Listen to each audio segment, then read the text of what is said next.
Hello there, friends. This is Spencer Michaud, and today we're going to be talking about the astrology of November 2022. Thank you for joining me today. Appreciate your patience. We're just rolling along on this Friday afternoon, trying to get it all together.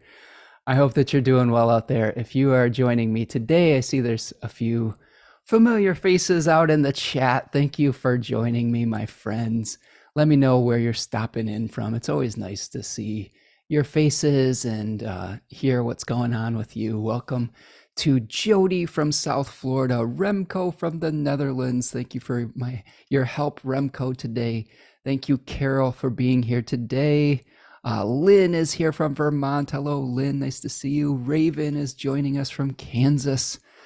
Tarja is here from Finland. Oh, it's having a hot chocolate in cold Finland. That sounds nice. That's beautiful in Finland. I'm getting these nice pictures from Susanna, one of our other Finnish friends, that are just so gorgeous. So enjoy that beautiful space up there. Let's see. Rachel is here. Almost Samhain from Virginia. Excellent, excellent. Amara is joining us from New Jersey, breathtaking New Jersey. It probably is breathtaking this time of year, right? I mean, the fall colors and whatnot, right? Yeah, there are beautiful places in every part of the world. A's Creations are here. Hello, nice to see you. I don't know what your government name is, but welcome. And Dipfi is joining us from the Netherlands, and Fionn is here from Ireland. So, yes, Remco is suggesting smash that like button if you'd like to support the channel here. Make sure you're subscribed if you're new. Welcome. Carly is joining us from California. A few announcements before we dive into it today. There's a sale going on. So if you like saving money, and I hope that you do, you can purchase my Decans of Scorpio webinar, which is almost a 3-hour webinar that goes over the tarot, the mythology, the daimons and spirits, and pretty much everything Scorpio. So if you want to get my thoughts, my full, organized, hopefully well-presented thoughts on Scorpio, we're going to do some of that today. But if you want an even deeper dive, you can check that out on the store button on my website or in the description of this video. It's 20% off for all of Scorpio season. I'm also available for readings around this period of time. So if you're needing some guidance, and we're in the middle of eclipse season right now, so I'm sure that there's changes going on, feel free to reach out for a reading. I would be happy to help you. And thank you, Remco, for putting that link to the store in the chat. Remco's helping me out doing a little moderating this week. We had a little bit of a fun, chat bomber last week. So Remco is doing some good moderating duties for us. So I appreciate that, my friend. Let's see what else. I want you to keep your eyes peeled for another Astrology of Sports podcast. I recorded that yesterday with my friends Adam Ellenboss and Kip over from Minnesota. We had a really nice chat, so that should be released. If it's not released today, it should be released in the next few days here. I gave my predictions on the World Series and some football stuff. I'm not doing so well in fantasy football. I'm being very active, but I'm learning. It's a fun process. But I didn't have a great draft, and a lot of my players got injured. So sometimes you just get bad luck, and astrology can't predict every single little nuance, or at least the method that I was using didn't predict all those injuries. So cheers to the randomness of 2K and fortune. So this week, though, we're going to chat about the astrology of November. Before I even dive into that, I do have an announcement. I have a really special guest that's coming up next week. Let me look at my calendar here, because I have a fun guest that I think is going to be really great. She is a member of the Water Trio podcast. Her name is Alicia Youssef, and she and Kelly Surtees and Cassandra Tyndall are an Aussie trio. I'm getting the Scorpio. The Scorpio part of that trio that's going to be joining me to talk about the full moon lunar eclipse next Wednesday in the evening. Since we have an Australian guest, we're going to be going live, I believe, at 7:30 p.m. Eastern time. So hopefully you can join me for that and support Alicia and everything that is going on with that. I hope everything's going well with you and your eclipse season. And then, and then finally, if you're in need of some magical remediation, my partner Tanya Andrews has some really great stuff in the Third Coast Mojo store right now. Some stuff I'm really enjoying. Today I'm wearing a bunch of Venus materia. I'm wearing like all three Venus things. Wearing her Venus and Taurus oil on my wrists, her Venus in Libra Glamour oil, and her Exalted Venus in Pisces oil that I'm not sure is actually available, but if you send us a DM, we might be able to hook that up. There's also a lovely Jupiter and Pisces oil that has recently gone live, and a Mercury and Virgo series as well. Some pretty good stuff in there. And I know it really does kind of just brighten the mood a little bit sometimes. Okay, so that is what we've got going on. I hope that you're all doing well. Let's talk about some astrology and dive into it today. I'm scrambling around a little bit today, friends. I'll just be super honest. It's just been a lot going on lately, and I'm kind of trying to get it all together and manage everything in my life here. And I hope that you all are managing too. Eclipses can be wacky times. There's also always interesting stories in the news during eclipse cycles. Austin Coppock calls the period between eclipses the Bardo period, which is a liminal space between, the ending of one chapter and the beginning of another. And we just recently had an eclipse in Scorpio, in the first decan of Scorpio, at about 2 degrees of Scorpio, conjoining K2, the south node. And, I talked last time we were breaking this down about kind of the 5 of Cups energy, potentially the beginning of an ending or a period of letting go. Something where we're trying to, compost something, where we're trying to let go and process. Remember, K2 is like the body of a demon or a dragon that was trying to consume the elixir of life. Rahu was the hungry head. And then we had something that was consuming something, the body of a big snake. And I thought it was kind of funny that one of the stories that came out, funny and horrifying all at the same time, by the way, is that there was one of the stories that stuck out to me right around this eclipse hitting was a 7-meter long python in Indonesia swallowed a woman whole, and they found her body in this like giant, 22-foot snake, basically, which is, I can only imagine. It is completely horrific. But on some level, like it's showing us something's being digested. I'm sorry to be so dark about it. Just to lighten the mood, it reminded me a lot of one of my favorite Shel Silverstein poems when I was a child, which is called "I'm Being Eaten by a Boa Constrictor." I never thought that I would see it literally happen in the news cycle, but we're living in strange times. So yeah, it's just very interesting to me how literal some of the astrology can be, even when it comes down to like being consumed by a demon or a dragon or a snake. So hopefully all of you are staying safe out there, and we can try to break that down metaphorically, as far as like maybe being consumed by our own desires, our own hungers on some level. That's something that is an association with the first decan of Scorpio, is how we deal with desire, and sometimes how we deal with desires that are unfulfilled. So there may be some things that we're going through at these beginning degrees of Scorpio where we really want something bad. Like we have Venus has just moved into Scorpio, her exile, where she is in the house of Mars now, and instead of allowing things to come to her, she may be a little bit more aggressive, even potentially behind the scenes with it being in Scorpio, about getting what she wants.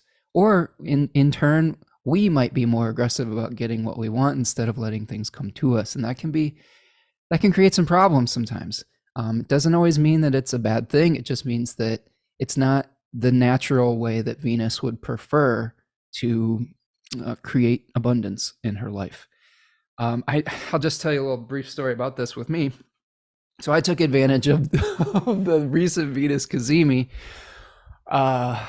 which was like a week ago or so, and it was at 29 degrees of Libra. And I left my house for one of the first times in a long time. I've been, if you follow along with the channel, you know that I've been pretty cautious about COVID, and I've been a hermit, and I've been very risk averse.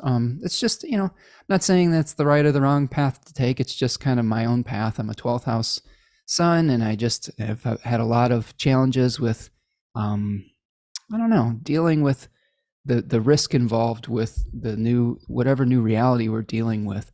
And I finally went out and I needed some new clothes, and I went to a thrift store because I like thrifting. This is a new thrift store score, this shirt. It's fancy blue for Venus Day. There's some associations with blue and Venus. And I masked up and I went into these thrift stores, and we found some really nice deals. And it was a little uncomfortable. There were a lot of people that weren't wearing masks and that were hacking their lungs up all over the place, and it was a little stressful, and there was some anxiety, but you got to live your life a little bit on some level too, or do the best that you can. And so I got some nice deals on Venus Cazimi Day, and I think I wasted some of my Venus Cazimi energy on the way home at Taco Bell. Sorry. With this cheesy grilled cheese burrito thing. That was very delicious, by the way. Nice work, Venus. But and I ordered some shoes, and this is a long about way of saying that this week I've been like, oh wow, I should get a whole bunch of shoes because all my shoes are getting worn out and I want them really bad, and I've been trying to pursue like getting some new shoes, and I've had to stop myself and say, you know what? This is Venus kind of like being like, I'm gonna get all the shoes. I'm gonna collect every color, every style, because I'm sad. So I think that's one thing to keep in mind too. That retail therapy is real. Like when we are feeling a sense of lack, when we're feeling maybe some loneliness or some grief, we try to fill it with something. And I think Venus is doing that right now and trying to fill the hole in our soul, so to speak, potentially with adornments in the way Venus is looking for something for pleasure that can help us feel emotionally better. And I caught myself doing that this week. And I tried to stop, and I tried to say, you know what, I just need to sit with my feelings, and I need to sit with what I need to process and release rather than bring new things in right now. And I think that's something to think about for November. Is it's a time of processing.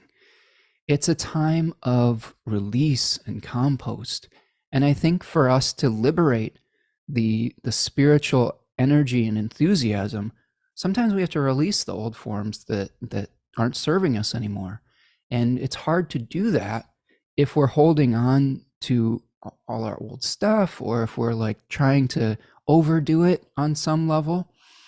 And and I think that I've been shedding some old skin lately. I got a haircut not too long ago, which was like my hair was starting to get down to here. It was the first in-person haircut I had since the pandemic started, which was another big leap forward in trying to like reintegrate into society. And I got some new shirts and some new shoes because my shoes had like big holes in the sole. I had a hole in my sole. do with that what you will.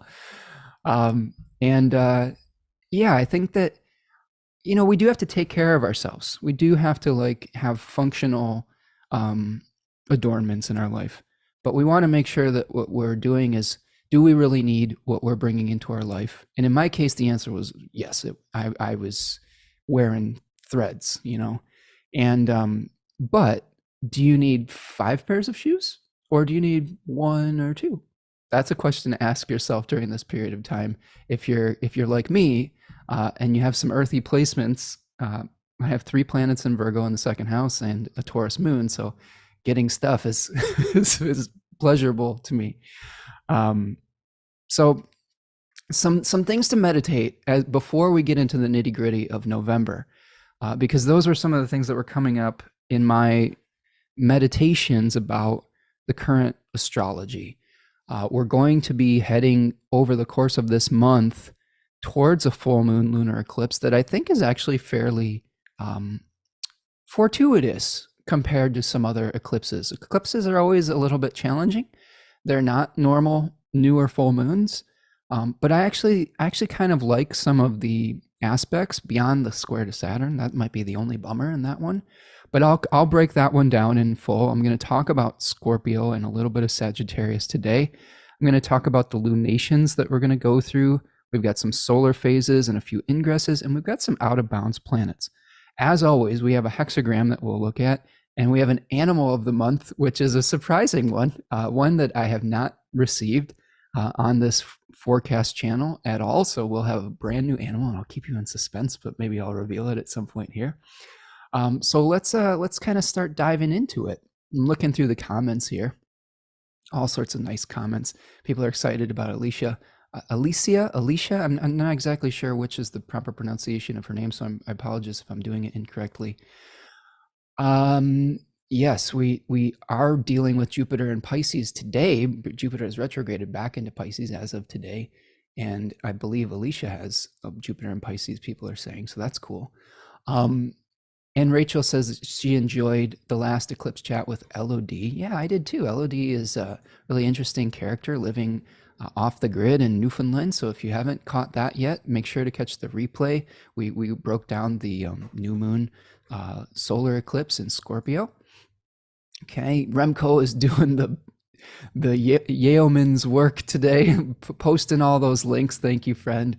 Posting a link to Tanya's Third Coast Mojo Materia website. I appreciate that, friend. You're doing great work. I really am grateful for that today. Dimphy is liking the blue. I know, blue is a good color. I tried to get some like pastels. You know, I got this blue pastel here. I bought a purple pastel shirt. I don't usually wear purple, but I wore it yesterday for Jupiter's Day. That was fun, and I made a joke that I was wearing purple with two Vikings fans, even though I'm a Packers fan. I had to cover up that purple with my green sweatshirt. So I thought that was a little funny. Just loving this Sagittarius moon today that we're recording this under. I'm feeling a little spicy. Yes, Lynn is talking about retail therapy and sugar can have some of the same effects.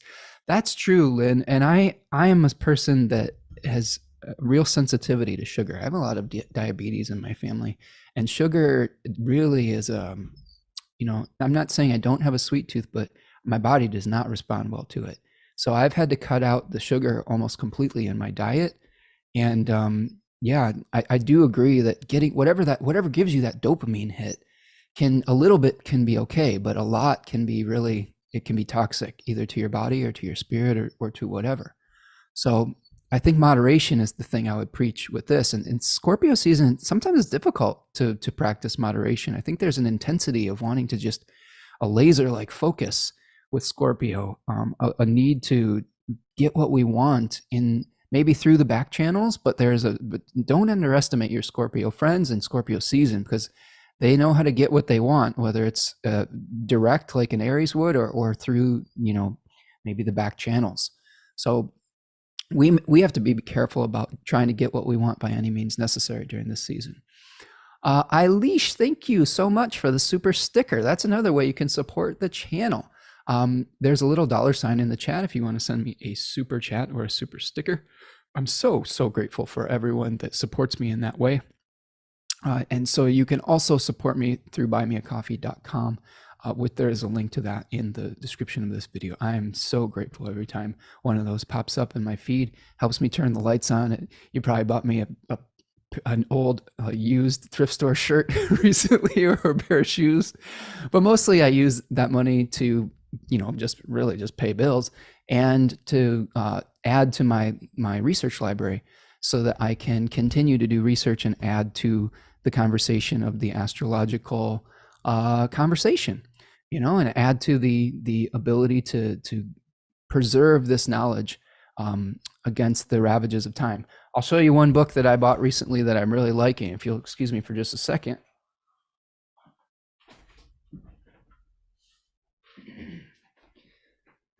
So this book is pretty exciting if you haven't seen it yet. This is the new anthology, well, new, the new version of the Vettius Valens anthology that is translated by Mark T. Riley. And there's a nice foreword by Chris Brennan in this book. I love this because this is the first time we've had Riley's version of Vettius Valens, who is a one of the first Hellenistic astrologers to have a fairly complete book or writings that came down from antiquity. So a lot of the Hellenistic techniques we talk about in the show, we can trace many of them back to this specific author. And so both Riley and Chris Brennan are kind of filling in some of the gaps, doing a little bit of retranslating to make it make sense. This is a great resource to have if you're into traditional Hellenistic astrology. So that's one that I'm excited to dive into. Maybe I'll do a book club with that one at some point. We're having a great time reading Dimitra George's Ancient Astrology in Theory and Practice, Volume 2. Just having a lot of great discussions. We're breaking down charts in that group. We are having great chats in the Discord. We've been sharing questions and reflections, charts, pictures of our pets. So it's a really nice community we've been building there. So there will be another cohort, I guess, that will start in the winter if you're interested for that. So put that in your calendar. We'll probably be doing the same day we've been doing, Mondays around 1 p.m. Eastern time. And we're going to go through the last third of Dimitra's book during the winter session, and then maybe we'll start this one. If people have other suggestions as to books that they'd like to go through, I am open. I would love to be of service to you, but this one is on my radar for one that might be nice to work through together as a group. Okay, Tarja has a question. Do water signs tend to exaggerate? Am I getting too excited today? Being a Cancer sun, I think any sign can be prone to exaggeration, Tarja. I think that it just all depends on what you got going on in your chart, all the different details. I think that one thing that can feel exaggerated is our emotions. Water signs feel things very deeply, and sometimes it is difficult to get through a layer of water. Like oftentimes, I have Mercury in Cancer, and oftentimes when I'm communicating, it feels like I'm speaking through like 3 feet of water to get my message to the surface. This is often why you'll see me pause, reflect, and think about the impact of my words. Sometimes I'm feeling something really intense, and that tends to choke me up a little bit. If I'm feeling sad or like reflective or grateful for something, that can feel like an exaggerated sense of, emotional impact that can make talking or the rational part a little bit difficult. So I think that there's an intensity with Scorpio season with survival instincts and those emotions where we're saying, oh my God, I may feel threatened. This is why you sometimes see conspiracy theorists or something like that associated with Scorpio, because there's this heightened sense of respect for danger. Does that make sense? Like where you're feeling, oh, I've got to protect the dying life force against the change of the seasons. So, because in the Northern Hemisphere here, Scorpio is a time of year where the leaves are just hanging on for dear life on the tree, and they know that they're about to fall if they have that kind of consciousness, and they're trying to just hold on to the very end of the life cycle. And we see this in the story of the Scorpio cards as well, where we have an awareness of something that is fading and that is leaving our lives, and we may feel nostalgic for it. I think that's another secret signification of Scorpio that you don't hear a lot, is we hear about nostalgia with Cancer, but I think Scorpio can also be a very nostalgic sign because they're trying to hang on to forms that may need to be let go of, and there could possibly be a lot of illusion that comes along with that when we're trying to keep something alive that is probably better off being let go of. And that can lead to all sorts of challenging feelings, intense feelings. It can lead to grief and sadness. It can lead to integrity lapses sometimes too. So you have to be very careful of not losing your integrity in search of trying to keep something alive that has run its course, if that makes sense. Okay. I'm looking through the chat. I hope that answers your question, Tarya. I love these chats. Let's see. Carly says Pisces will say they need all 25 pairs of shoes. Yeah. I'm feeling like that. You know, I was kind of like, oh, I got to treat myself. But no, I'm trying to be responsible with my budget. I have both Saturn and Mars and an exile Jupiter in my second house. So I go through a lot of interesting processes when it comes to stuff. I'm very indecisive when it comes to stuff. I try to really like explore every single option that I have. And then I have a lot of anxiety about actually spending the money about it. And then when I do spend the money, I second guess myself. Anybody relate to this a little bit? So my lesson with that is learning that sometimes good enough is okay.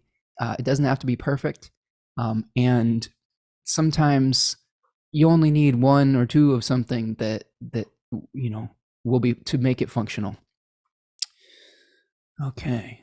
People are interested in this new Valence book. Yeah, I think it'll be fun. I think it'll be a fun one. Remco says Saturn's, Mercury, and Mars on the descendant in Cancer, MC in the first decan of Scorpio, Jupiter, Pisces. Oh my goodness, Remco, you're the water king. So you got all this water going on. Yes, and Rachel is saying having less often makes life easier. I agree with that, Rachel. I think that there is beauty in simplicity, and oftentimes when we get too cluttered, it makes it too difficult to move, right? Literally to move in our spaces. And I think that if we want to liberate spirit, like Sagittarius is speaking towards, we have to release the form that may be cluttering us up on some level. Okay. So these are great comments. Hopefully that's a decent intro of how things are going. Let's talk some astrology or more astrology. let's talk nitty-gritty astrology here. So one of the things that I'm looking at this month is that there's an interesting pattern in the way that a couple of the more personal planets are going to be making aspects. And I'm going to call that the Venus, Mercury, Sun pattern this week. Or this month, I will say, because we're having Venus and then Mercury and then the Sun squaring Saturn, sextiling Pluto, opposing Uranus, and trining Jupiter, and they're all going to go in this like sequential order. We're going to get the Venus first. Venus is going to make contact with those planets, then Mercury makes contact, and then the Sun. So I think that that's interesting because we're going to have to deal with the relationship/compromise issues, and we need to communicate about it, and then we might have to either take the mantle of authority that's represented by the Sun, or we may have to have that. Maybe those communications will bring us clarity. So we may see the need for compromise, for trying to harmonize with someone else. There's going to be an exchange. Okay, some of these exchanges are going to be challenging with square to Saturn. Some of them are going to be fruitful eventually by the end of the month with the trine to Jupiter. So think about it like that. We're going to do some hard work with those planets at the beginning of the month, and then that's going to lead to some easier communication between those planets towards the end of the month. Okay. So, oh no, Susanna, we've got one of our other Finnish friends, Susanna, says, my kitty fell from the balcony during the eclipse and broke his leg. Oh no, this hurts my heart. Now I'm a whole day kitty nurse. The eclipse ruler Mars just stationed in my 6th house of pets and sickness. Oh boy, I'm sorry, Susanna.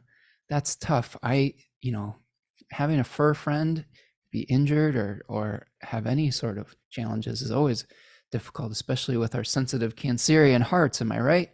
So I hope that your kitty is okay.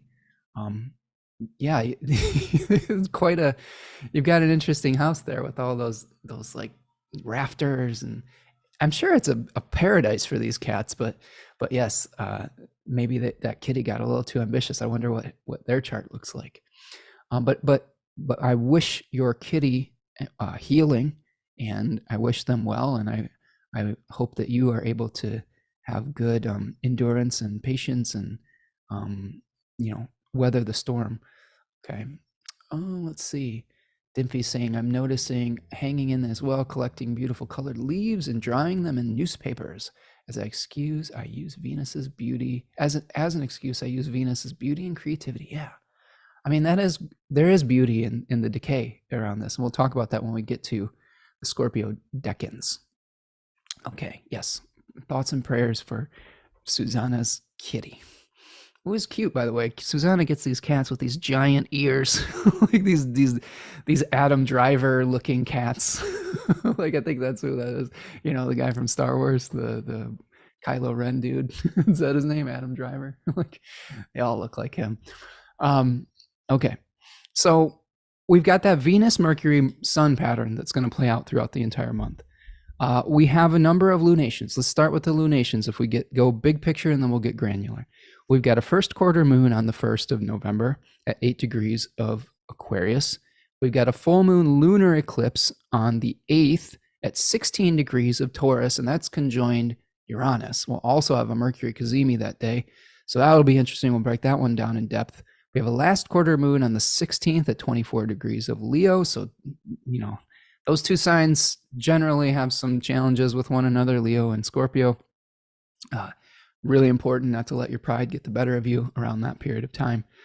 I'm speaking from experience as a Leo rising and dealing with some Scorpionic folks in my life. The challenge with those two, and I'll talk about that more in depth, but you've got a very proud sign that doesn't really enjoy groveling in any capacity. And then you have a sign that if they feel that any of their emotions are hurt, requires a complete evisceration from the person as like an apology or something. So those two things don't work well together. So we'll try to find the happy medium when we get to that one. We have a new moon in Sagittarius at 1 degree Sagittarius on the 23rd of November, and that coincides with Jupiter stationing direct, so we'll talk about that. And then finally, the end of the month, we have a first quarter moon again at 8 degrees of Pisces. So the two Jupiter signs are going to be squaring off the moon in Pisces and the sun in Sagittarius. We have 3 ingresses this month. We have Venus moving out of Scorpio and her exile into Sagittarius on the 16th. We have Mercury moving into its exile on the 17th, so we'll talk about that in depth. We have the sun moving into Sagittarius on the 22nd. And yeah, those are our 3 ingresses for the month. A few solar phases we're going to break down. We have a Mercury cazimi on the 8th, the same day as the full moon lunar eclipse at 16 degrees of Scorpio. We have Jupiter stationing direct this month at 28 degrees of Pisces on the 23rd, the same day of the new moon. And we also have both Mercury and Venus under the beams this month. So we have some things that are going on behind the scenes. Both Mercury and Venus are a little bit getting burnt up in the beams of the sun recently. We also have both Mars, Uranus, and Neptune retrograde. We'll talk about the Mars retrograde. We haven't quite gotten to it yet as of my recording, but if you're listening to this throughout November, it's probably one of the biggest things we'll be dealing with probably for the next 3 months or so. It's going to be retrograde until January and out of bounds. Okay, so we've got Mars retrograde in Gemini, out of bounds from basically now until May. So a really spicy Mars. Mars is kind of dealing with utilizing the weapons of war that come from Mercury, so communication, commerce, ultimatums, especially in the 3rd decan of Gemini. I've been warning all of you to not make black or white, all or nothing ultimatums in your life, in whatever area of life that Mars is transiting through retrograde, because you may have to back off that ultimatum. One example of this that I've been following very closely, because we've been talking about it on the Astrology of Sports podcast, is Tom Brady. He's a really great example in sports because we have a time chart for him. So he is dealing with a Mars that's going to retrograde over his natal Jupiter. Mars is the ruler of his 7th and his 2nd house, and he's going through a really difficult time with his partner, Gisele Bündchen, I think, is that how you say it? I don't know. She's a model from Brazil, right? And, he retired at the beginning of the season in the summer and then changed his mind and came back at the protests of his wife, who was like, hey, you're 45 years old. You've won 7 Super Bowls. How about spending some time with your family? What else do you have to prove? And he's a Leo, right? So he's kind of like very stubbornly pursuing more fame and glory and whatever. I don't know. But we've been predicting on that show that from the very beginning of the season, we saw, Uranus getting hit by the sun over this coming weekend, October 30th, and Mars going retrograde as the ruler of a seventh. We're like, this guy is either going to retire mid-season or get divorced. Like something like that is going to happen. And his wife recently made an ultimatum that said, retire or I'm leaving you. So my thought on that is we might see him change his mind. We might see her back off that ultimatum, right? Because that's a pretty much an all or nothing type of thing. So, be careful of making those me or them type of things during this period of time. Also be very careful with that Mars retrograde in Gemini of projecting a part of you, like the Jungians would call it the shadow, that has not been integrated holistically onto an other, right? And demonizing an other, which is really easy to do with any Gemini placements, but especially with the malefics in Gemini, is we tend to project our unhappiness onto something or someone else. And I think it's really important not to cast aspersions and cast blame on someone else if you're dealing with some unhappiness in your life, because that can be really toxic. That can really it can destroy relationships. And ultimately, when we are more integrated in our own personal lives, there's this funny thing that happens. Our relationships actually start to work better because we're not, being jerks to one another. So I think that own it, I guess, is what I will say, is go internal with that energy and try to figure out how to unify the parts of yourself that feel like they're splitting you in many different directions. Okay. Let's see. Looking at the chat. Cookerzilla says, how do you think Jupiter going retrograde can make this eclipse in between period harder or easier? Well, Cooker, Jupiter has been stationing retrograde for a few months now. So it's been going retrograding back through Aries for a few months. And it just recently dipped its toe back into Pisces, which I think is actually going to help. I think that, Jupiter will probably be much happier in its own domicile. There's some unfinished business we may have in the Piscean areas of our life. There may be some good fortune that comes to us that we thought we were getting at one point that did not come through the first time. And maybe Jupiter's saying, hey, I forgot to give you this really nice thing, So I think that it could actually be positive. And it's, we're going to see Jupiter stationing direct in Pisces around the end of the month. So I think that be patient with the good fortune of Jupiter, because I do think that, I think back to April. What was going on for you in April? For me, there was a lot of things going on, like in my 8th house, right? I had to, we were buying a house together with my partner. That was one thing that was very Jupiterian in Pisces, achieving the dream, and there was compromises that have had to be made since the dream. The dream's been pretty good, but there's been some other challenges around the dream too. Sometimes all that glitters is not gold. There's just reality checks that come with anything that was once a vision that becomes concretized in reality. So that's just life. And I was also dealing at that time with the death of my mother, another 8th house signification, and trying to, connect with people and remember her. And I had a lot of nice conversations with my family that I hadn't talked to. Many of them I hadn't talked to in a long time. So, those were just things in my life that are going on, that there's been some themes that have come and started circling back around since Jupiter has been going back into this Piscean energy that I can see that are on the horizon. Maybe some things that'll help bring some closure to both of those circumstances. So I want you to think about in your life, what was going on in April and May? And was there any unfinished business around maybe something that was either the letting go of a dream or an illusion, or the achievement of one on some level. So I want you to really consider that with Jupiter. So I think that's the way that Jupiter can be, playing a role in this eclipse season. So Cookerzilla is saying they're Sag rising with Jupiter and Scorpio on the 12th.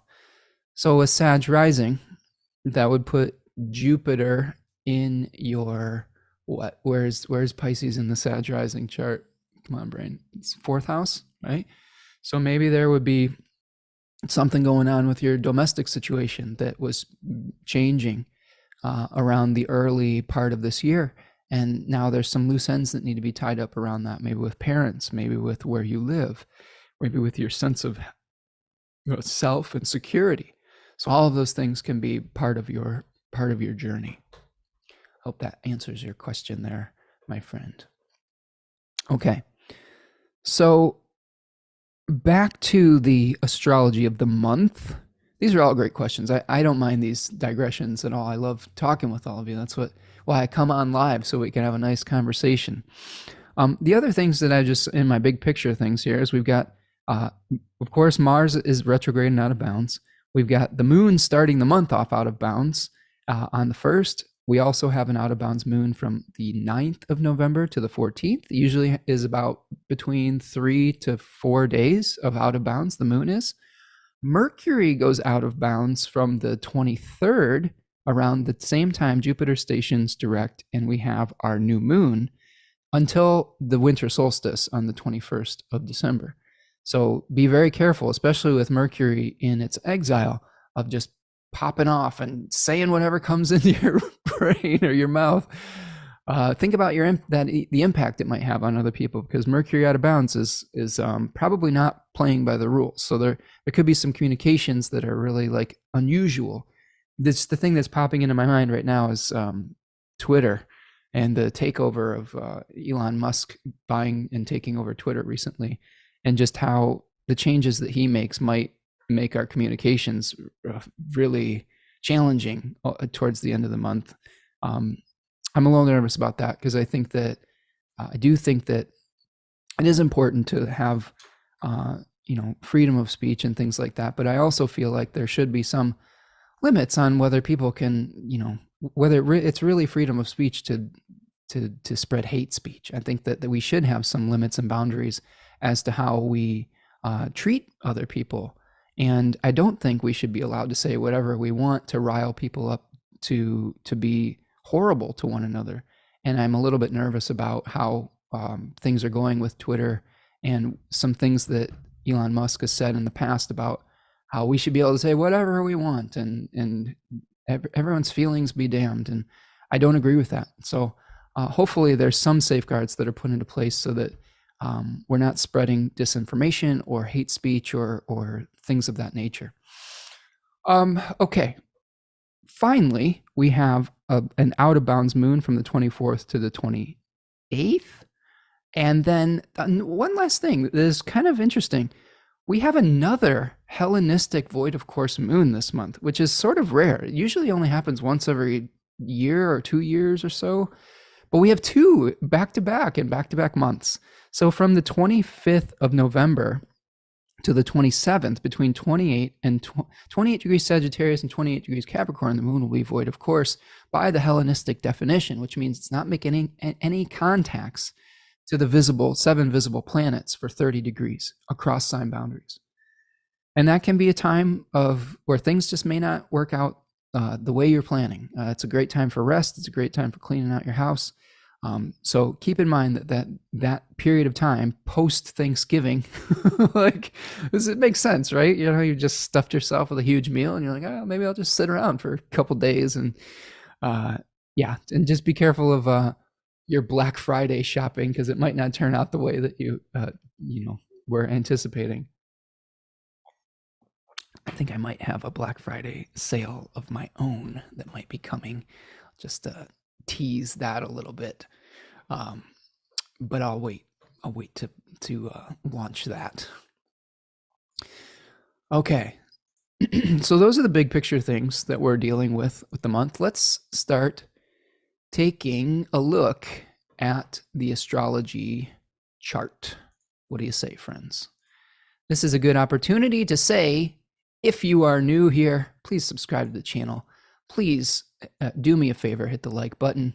That can increase the algorithmic, I don't know, like spread, like, and help us to get these messages out to the more people.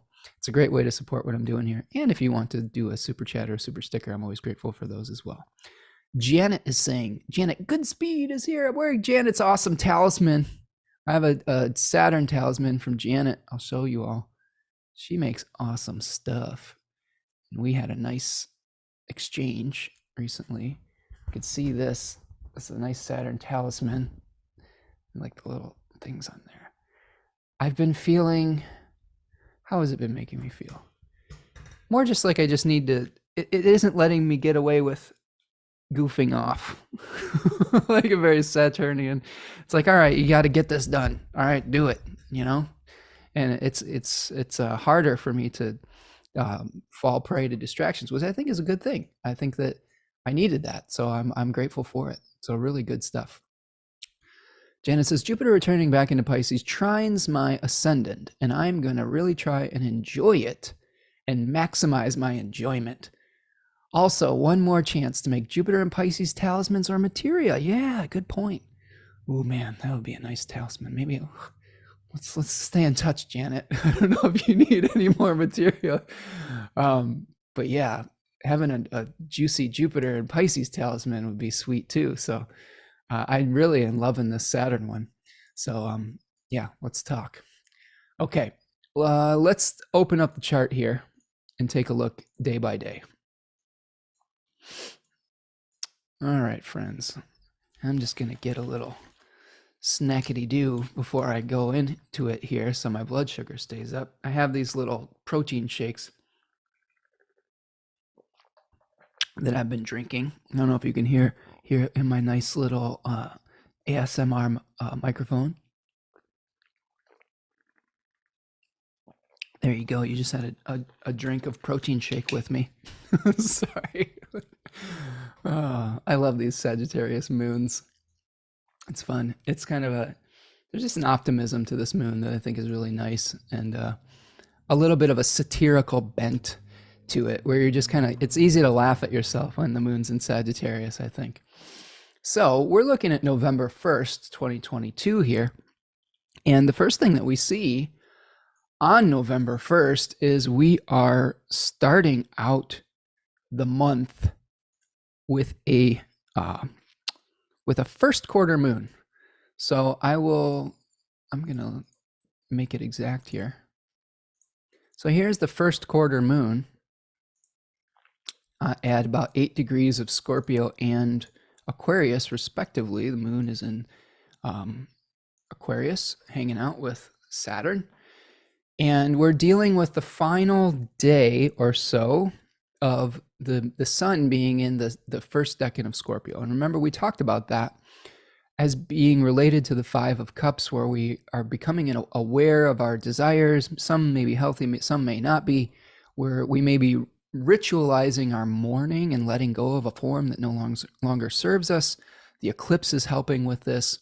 And we are going to be feeling a little bit of a tension, potentially, between our desire to let go or to feed the beast and the need to be objective. So I just think that this first quarter moon, there may be some challenges around taking the bigger picture into account. The moon in the first decan of Aquarius can really help us to appreciate the beauty of things that have been cast into exile. So we may be feeling a little bit lonely. We may be feeling a little bit like we're not fitting in around this period of time, potentially. But the advantage of that is sometimes when we're not in the center of a group or a community, we get to kind of see how the game is played, or how the souffle is made on some level. And sometimes being outside of something can really give us some nice perspective that will help us to make better choices. And it also allows us to potentially act through an altruistic motivation. So I do think that we might, the needs of the whole and of the group may be we will have a little bit of tension with our own personal desires around this period of time. But I do think that it's important to be Saturnian about it around this period of time, okay? Like, which is means being mature, taking the big picture and the long term into account, maybe practicing delayed gratification. This is another thing I'm enjoying about my Saturn talisman from Good Sigil, which is Janet Goodspeed's company or name of her business, is that, you know, sometimes it just allows you to say, no, I've got this other thing I've got to do today. I don't have time to indulge in this whimsical desire, or that might be detrimental and keep us from actually achieving our goals. One of the things that Saturn does is it allows us to create success over time with effort expended consistently over a long period of time. So I think that here's the opportunity at the beginning of the month to say, all right, I know I really want something, but what's in my best interest long term? What is best for everyone long term? Okay, and so we might be challenged with that particularly. Okay, so that is what's going on the first. And remember, the moon is out of bounds here. So I do think that the feelings we may have of maybe being othered on some level may also be something to consider, where we're just not really feeling like we're fitting in. The other thing that I didn't really mention, that I don't want to get too deep in the weeds on, but the first week of November, we're going to be dealing with election season in America, which is the midterm elections. If you didn't know, please, please, please go out and vote. You know, I think it's really important to exercise your right to vote. And there's a lot of important things on various ballots in different states. So I'm not going to tell you what you should or shouldn't do, like as far as like parties and all of those things. Although I tend to be, I mean, it's no secret, I'm fairly liberal on this channel, and will be voting in that vein. But I also think that it's just very important to exercise that right, so that we continue to have that right. So get out and vote. You know, if you need to get an absentee ballot, maybe you can do that. If you need to show up in person, just make it happen. Try not to get so jaded with the state of things that you don't show up for the people that really need you. There's a lot of things on the ballots in our country where there's a lot of really vulnerable people right now that need, even if it doesn't affect you directly, that really need you to show up for them. And that might be also part of this like square. We're saying, hey, you know, I have this set of desires, but I need to do what's good for the greater whole, right? So I encourage you to do that. It's very important. Anyway, so out of bounds moon here. The other thing I will say about election season is I love the fact that I can vote and that I have the right to do that. I don't like election season in general, though. I don't like all the rhetoric. I don't like all the lying and the mud wrecking or I don't like everyone trying to drag everyone down and all the divisiveness of it. So I would also say, exercise your right to vote. Don't put your head in the sand and ignore your civil responsibility, but also try not to get too involved in like all the noise. All right. It's okay to kind of like not get involved in all the arguments. All right. Do your duty. Encourage your friends and family if you can, if you think it'll help. It may or may not, but then just go about your business. Okay, like I think that's a good advice for everyone's sanity around this period of time, because the noise is going to get loud. So I hope that you can do your civic responsibility without feeling a sense of hopelessness or a sense of like getting riled up. I have to, sometimes I have to just take breaks every once in a while. Okay. Janet has a good comment about her good sigil. I swear I haven't paid Spencer to promote me. He's just that kind and supportive. It's true. I have not been paid any amount for promoting good sigil. I just really like Janet and I like her work. And if you know, I think that this is just something that I tend to do. If I like something, I'm going to tell everyone and their brother and sister about it. So if you're doing good work and it gets on my radar, I am most definitely going to mention it and talk about it. So I just like what Janet's doing, And yeah, and I've promoted a lot of people's stuff on here. I think my partner's doing really good work at Third Coast Mojo. You know, we've had other astrologers come on, and this is another reason I like bringing guests on, is I like promoting their work. I like when you get to support us as a community, because at the end of the day, and I want you to remember this, especially during election season, there's enough to go around. There's enough for everyone if we treat each other fairly and with equity. If we don't feel the need to hoard or feel that scarcity mentality, we really can share if we do it in a way that is humble and taking into account that we're stronger when everyone has enough to feel safe and secure and supported. So that's the attitude I take on this channel, is that, you know, there's enough to go around for me. There's enough to go around for Janet. There's enough to go around for any astrologer that comes on my channel. And that person may have the exact thing that is important to you in that moment. And I might not have the exact thing for you in the moment, and that's okay. I'll probably have something different. Okay. Gail. Hello, Gail. Gail says, just worked the Get Out the Vote volunteer caller this morning. Yay, good job, Gail. I sucked for my first try, but I thanked each caller for being kind when they didn't hang up on me. Good job, Gail. So you're doing your civic duty. My daughter's also, she is working for the Democratic Party, trying to get people registered to vote in my local area in Michigan. Very proud of her for her commitment to democracy. And yeah, it's a really, really important election. I know that Americans don't tend to vote in midterms as much, but I really encourage you to suck it up and get out there and make your voice heard, because I think that, again, this is a very, very the ability to vote is hanging by a thread, and if you want to keep voting, you're going to have to exercise that right. Okay, so good job, Gail. Good job, Sophie. All of you who have been doing this. Sophie's my daughter. So anyway, that's the beginning of the month, the first quarter moon. Mars will be retrograde. Jupiter will be in Pisces. It'll be retrograded into Pisces. And we're in the middle of eclipse season. So now we get to the January. We're getting to November the 2nd, 2022, the Wednesday. And we have some really interesting things going on Wednesday in particular. The first thing that I'm noticing on Wednesday the 2nd is that we have Venus and eventually the sun. So remember my order that I talked about. You could see this happening over the course of the month. So here's the stack up: Venus, Sun, Mercury. Okay. Now it's going to shift order in the middle of the month to go Venus, Mercury, Sun. But here we're going to see Venus conjoin the south node, then the Sun conjoin the south node, and then eventually Mercury conjoining the south node. Okay. So we have the south node is in the second decan of Scorpio.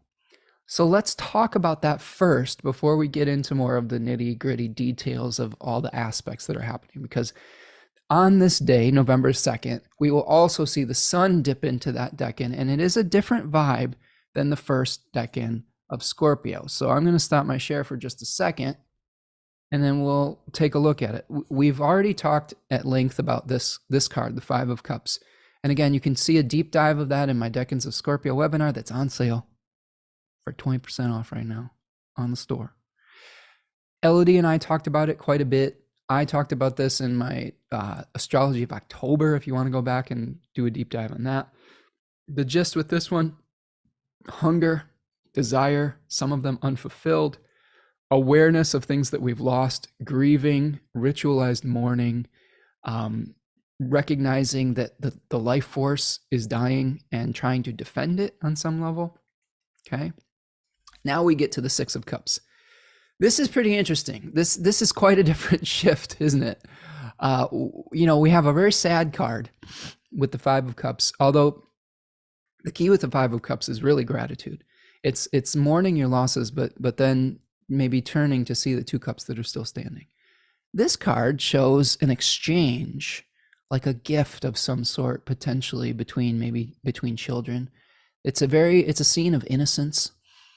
It is a very idyllic scene on some level. This decan in particular is very nostalgic. I bar none. When I have clients that come to me with a sun or a Venus or something in this decan ascendant, I ask them right away, do you ever feel very nostalgic about things in your life? Is there something, a memory that you've had that you've idealized? Oftentimes people that have this decan have lost somebody early in their life, and they are hanging on to the memory of that person very strongly, which is not necessarily a bad thing. Like, we can honor people that have passed. We can honor the memory of our ancestors. We can honor people that we've lost.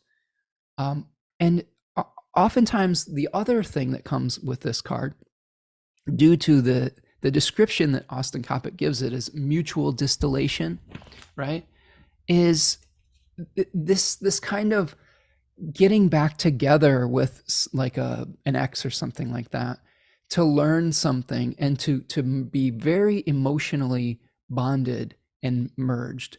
So think about, you realize that that this person wasn't super good for you. Maybe you broke up once.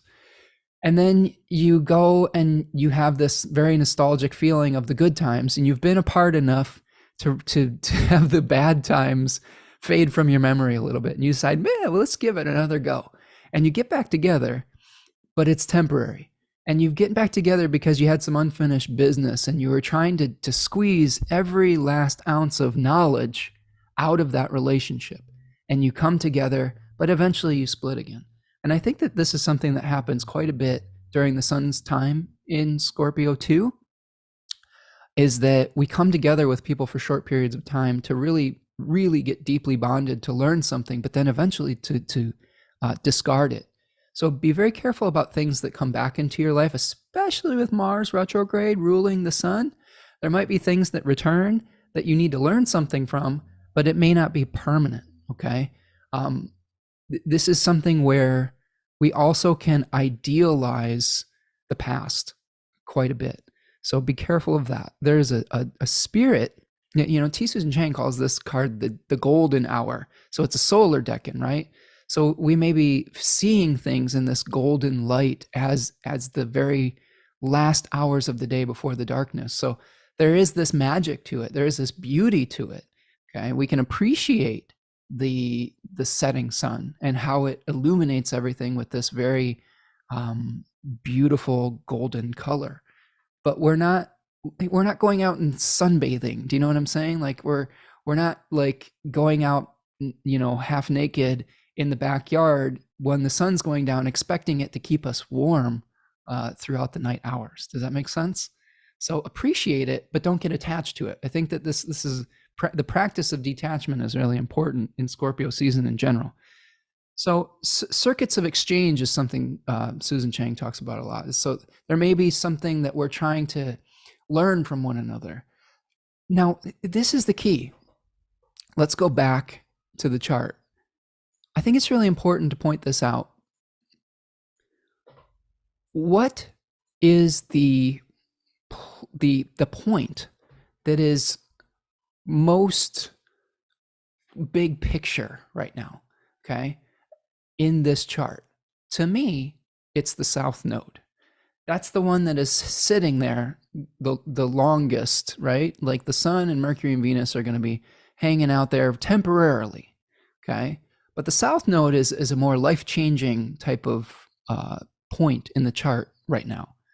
So what does the south node represent? It represents energy that is leaving the physical plane, okay? It is decreasing whatever it represents at this point. So this is one reason why when I talked about the new moon solar eclipse in Scorpio, that I said, look, this is the beginning, new moon, of an ending south node, right? Letting go of our desires and habits that are not good for us, or letting go of grief or something like that. Here, we may be letting go of relationships that are deeply enmeshed and emotionally, that may be codependent. So I think that there may be some situations in our life where we're very deeply enmeshed in a partnership that is very emotional. It's not necessarily just a practical partnership. It's one where we're deeply merged with others.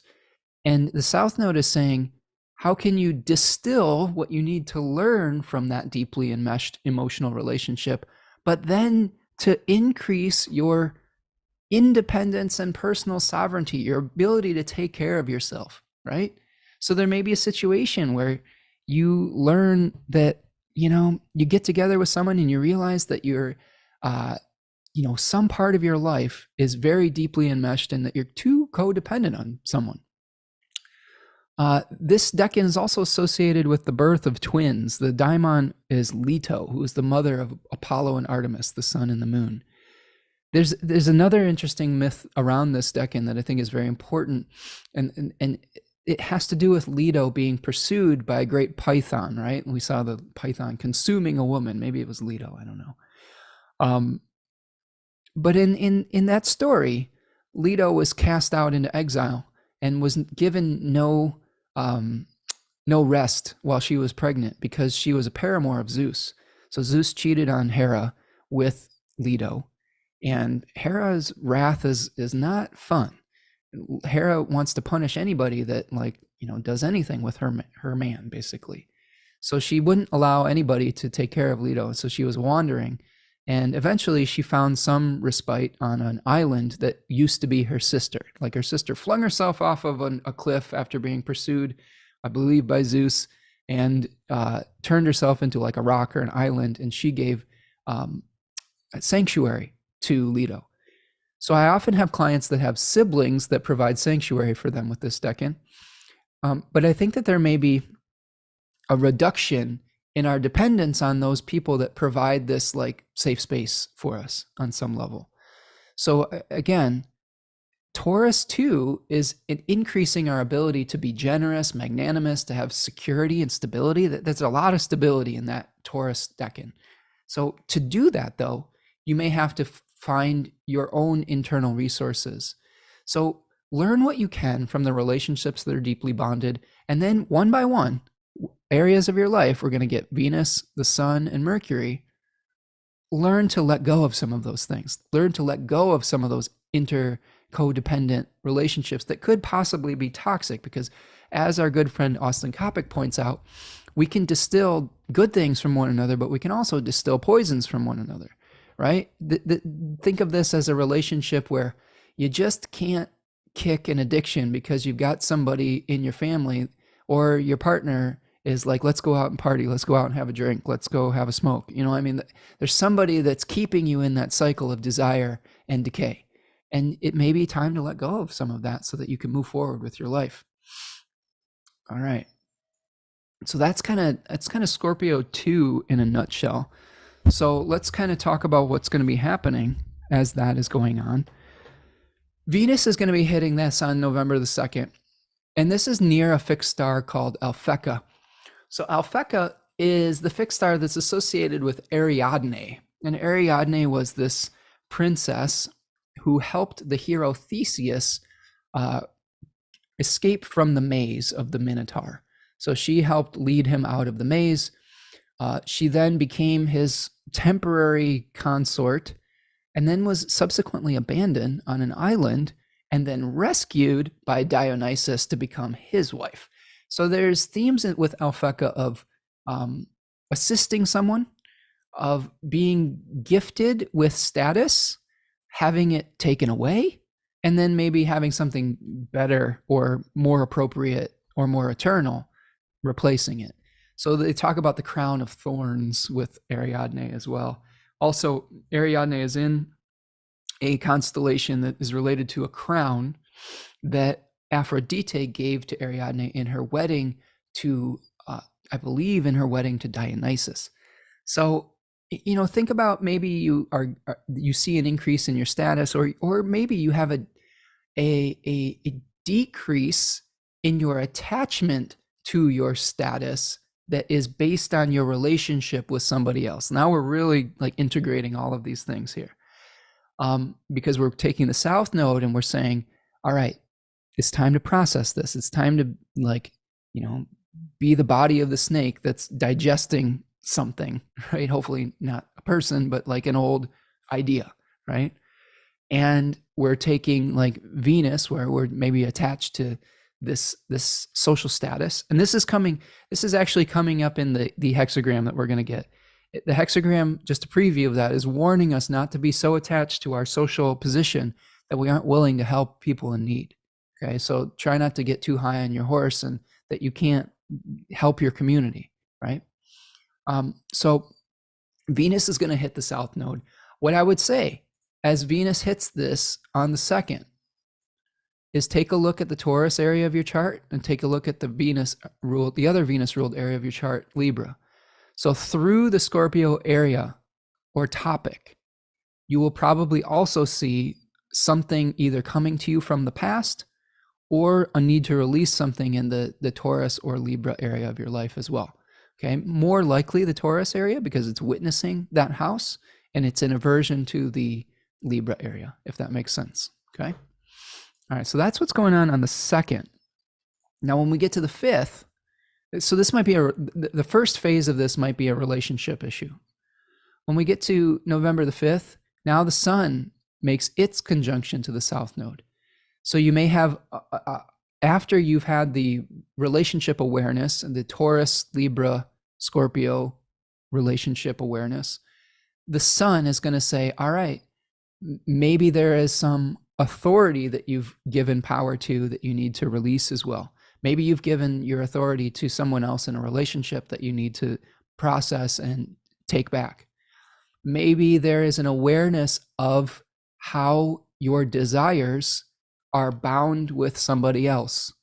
And now you say, finally, I have an awareness of my codependency. Now it's time to release that. And that might affect the Leo area of your chart because the sun is providing clay and resources for the Leo area of your chart. So you may experience a loss of authority or something of that nature, or we may see an authority figure lose power around this period of time. So keep your eyes peeled for that. Like something could be leaving the plane of existence, right? And I don't have anybody specific in mind, but that's another thing that we could see just in the collective. I would say concede some of your solar power willingly if you can, if it benefits somebody else, right? If it benefits your community or someone who is less fortunate than you, this might be a way to utilize this in a positive fashion. Okay, so that's the 5th, right? The other thing that's going on I'll get it right the 3rd time. I said December, October, November the 5th is the opposition, right, to Venus and Uranus. So this is one of the times where we're going to see our order that we talked about, Venus, Mercury, Sun, okay, where we're going to have an opposition first with Venus, bringing us sort of something shocking in a relationship, something that is, we're aware of our codependence with one another, and we need to really shake up the way that we utilize our resources, our routines, and our habits. We may feel like, our crisis consciousness is, and I'm talking about that in Scorpio, because remember, Scorpio is hyper aware of the dying life force and wants to defend it. I can think about how good our Scorpio friends are in a crisis. I have a few Scorpio friends, being a Cancer sun. One thing I really appreciate about them is I know I can count on them when the shit hits the fan. I know that if I say, hey, I'm having a problem, this is a real serious emergency, they would just be Johnny on the spot, and I have a friend in particular, the person who's been on the show has been like that for me a few times, Hannah. So I'll shout out Hannah, my Scorpio sun friend, who oftentimes I'll have like some kind of Scorpio thing going on. Like I'm like, I don't know what's going on.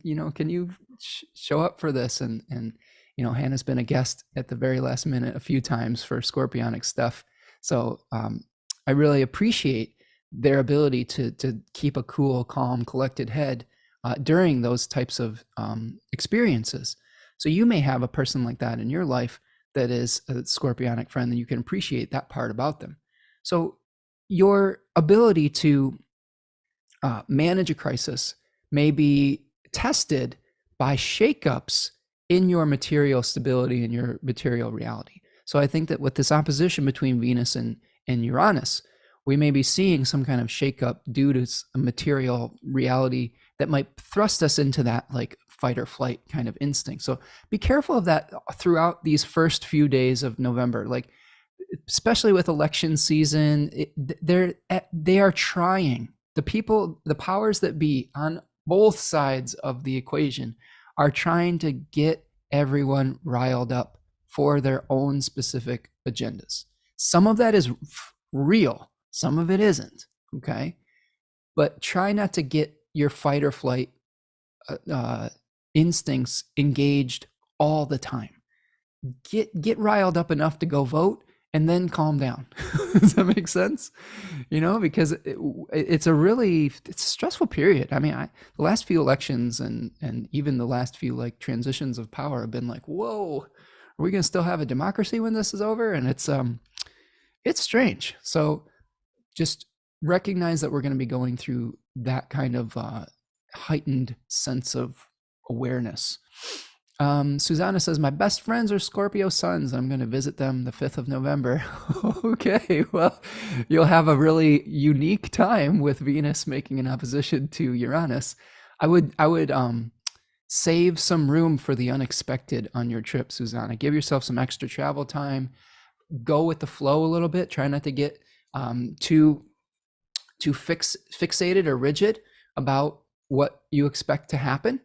Because another thing that is really happening with this opposition is our good friend Saturn is having a discussion, a part in the discussion.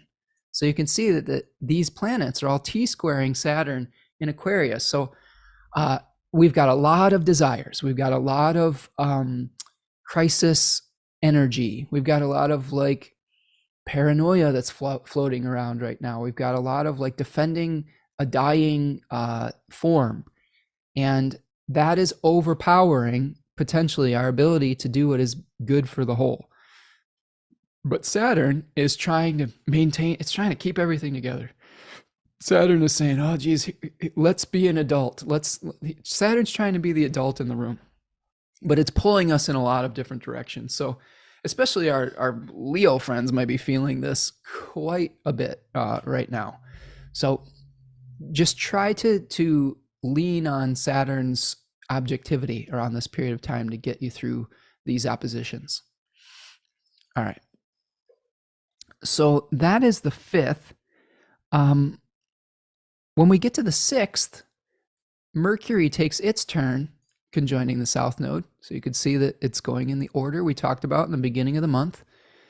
So in this case, we have Venus, Sun, Mercury until we get to the Cazimi. Then it goes Venus, Mercury, Sun. Okay, they're going to switch positions.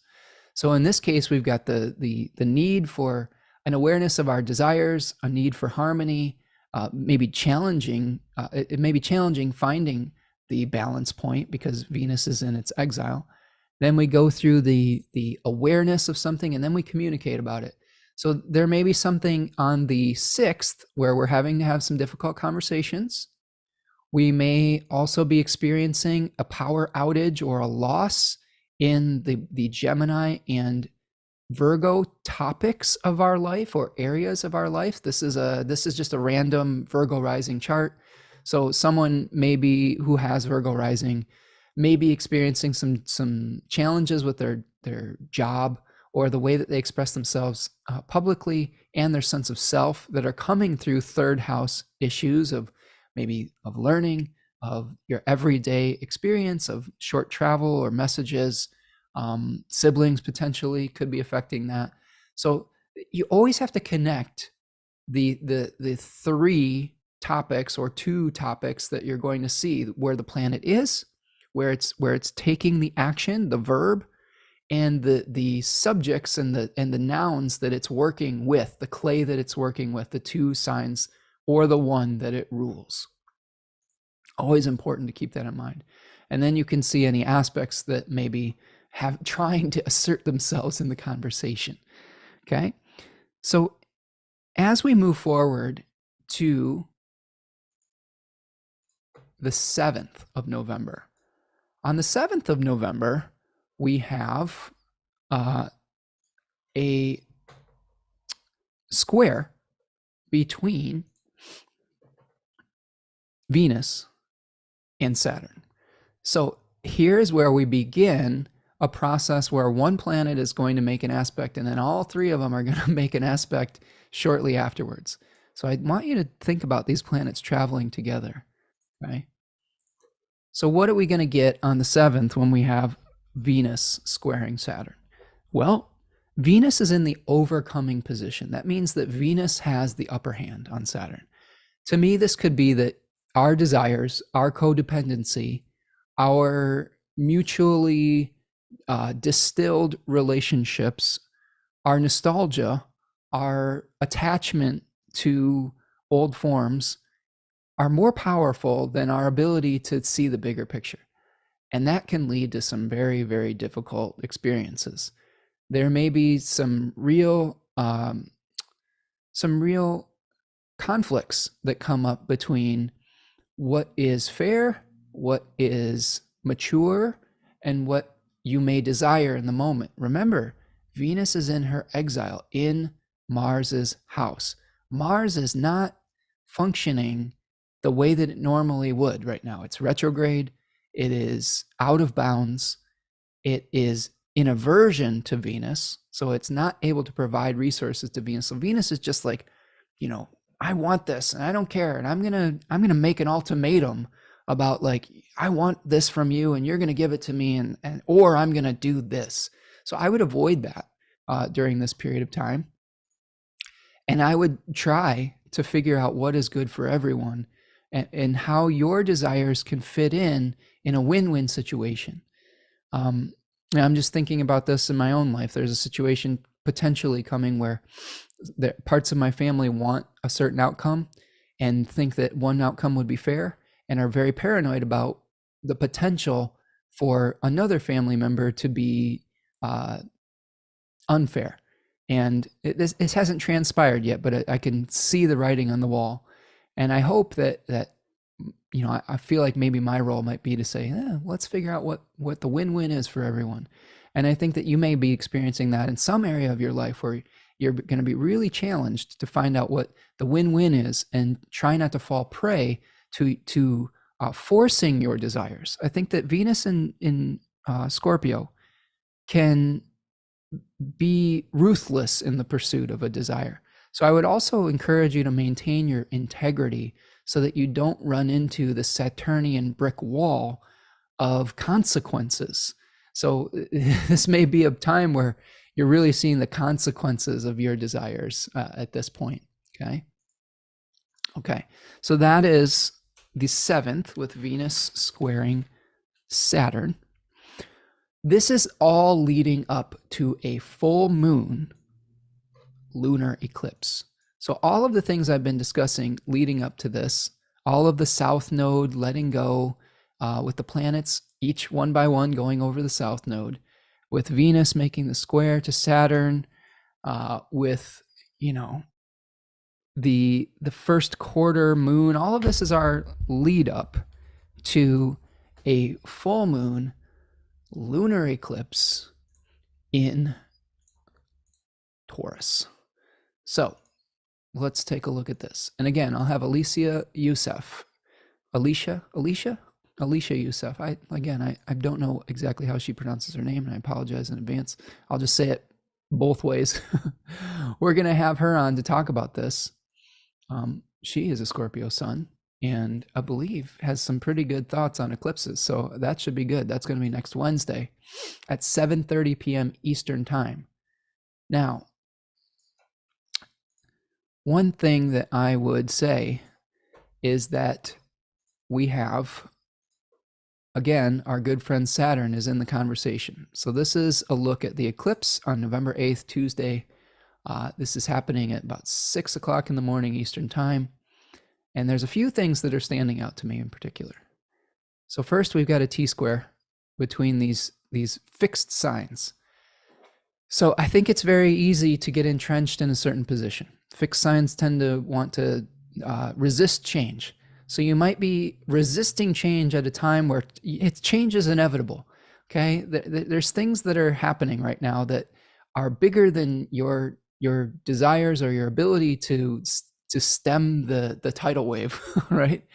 And I think that it's very important to recognize that when we resist change, when we try to swim upstream of a current, it's very easy to exhaust ourselves. It's very easy to damage ourselves and our relationships. When we go with the flow, when we embrace the Tao, if you want to describe it that way, which is kind of coming into alignment with nature, we will be utilizing our energy in a way that I think will be more efficient. Okay. Let the current do the work. Let the eclipse do the work. Try not to get so fixated around this period of time. That's my first advice for this eclipse. The Saturn square is the only thing in this one really that is really giving me pause as far as like, is it going to be positive or negative or all these things? It's going to be, everything is a little bit of both. I do think that the moon is at a very strong position in this chart. It is in its exaltation. It is in its own decan. So just for reference, I have my moon in this decan. So I'm going to feel this eclipse pretty intensely. It is in my 4th and 10th house axis. This is another thing to keep in mind is if you have an eclipse or a full moon or anything in an angular house, you're going to feel it very personally. And an angular house being house 1, 7, 4, or 10, right? The angles of the chart, the ascendant, the descendant, the MC, and the IC, okay? The moon prefers stability in this decan, and it is exalted and very powerful here because the moon is very changeable, but this decan is one that it's very consistent, okay? Its superpower is its consistency to create growth through slow and steady, effort over time, sort of like Saturn, but more so in a very just fertile, showing up for your garden, watering it, weeding it, talking to the plants and just letting nature do its thing while you also do what is necessary. But there's a little friend here that you have called Uranus that's going to be hanging out almost exactly on the moon. And it is a disruptor. It's a big lightning bolt. It's saying, holy shit, you're not going to be able to do things the way that you've always done them. Oh, you want to do things slow? Well, screw that. We're going to do it all at once. It's a wild card, right? The good news, I think, though, is that the decan that's associated with Taurus 2 is the 6 of Pentacles, which I find is a very positive card. This is a card of benevolence, generosity, inheritances, like getting money from the government, anything where you're receiving benefits or giving benefits to others. It's a very positive card. It's a very materially generous card. And so I think that there could be some unexpected good fortune that comes in this eclipse. One thing that comes to mind is maybe you have your student loans forgiven or something like that. That's the kind of energy we're talking about here. Maybe you receive an inheritance of some sort that you weren't expecting. That's another thing that could be coming down the pike. But it will come with its own challenges. Like maybe you receive some money, but there's a catch. Like you have to go through the bureaucratic red tape. Or maybe you receive an inheritance, but there's some contesting about what is fair and how it's supposed to be split up. Okay, these are the types of things that the Saturn square might be bringing into the equation. The other thing that's happening, again, the eclipse, the moon and Uranus is on the north node of increase. So there is something coming in there. Look at the Taurus area of your chart. Something good, I think, is coming, or something material is coming. Now, whether it's good or not, that's up to you, like in your personal experience of it. But there's something that's going to increase you materially that's coming in this eclipse. And it may be coming from a bonded relationship from the past, because we are seeing the sun, Mercury, Venus all conjoining the south node. So there may be some relationship that what provided you vitality and fertility and all of the emotional things in the past that is now leaving this realm, and potentially you're being increased by materially through the letting go of that relationship. I mean, this speaks to an inheritance of some sort. And I keep saying that because this is one thing I'm kind of dealing with here. It's like there's potential that there's something going on with my family and the inheritance that may come from both my grandfather and my mother. Apparently, I'm the next in line for whatever happens with my grandfather's estate, because my mom passed away before my grandfather did, and I'm kind of one of the three heirs, apparently, of this estate. And I don't know what that means. I have no idea what that means. It could be nothing. It could be like something life-changing.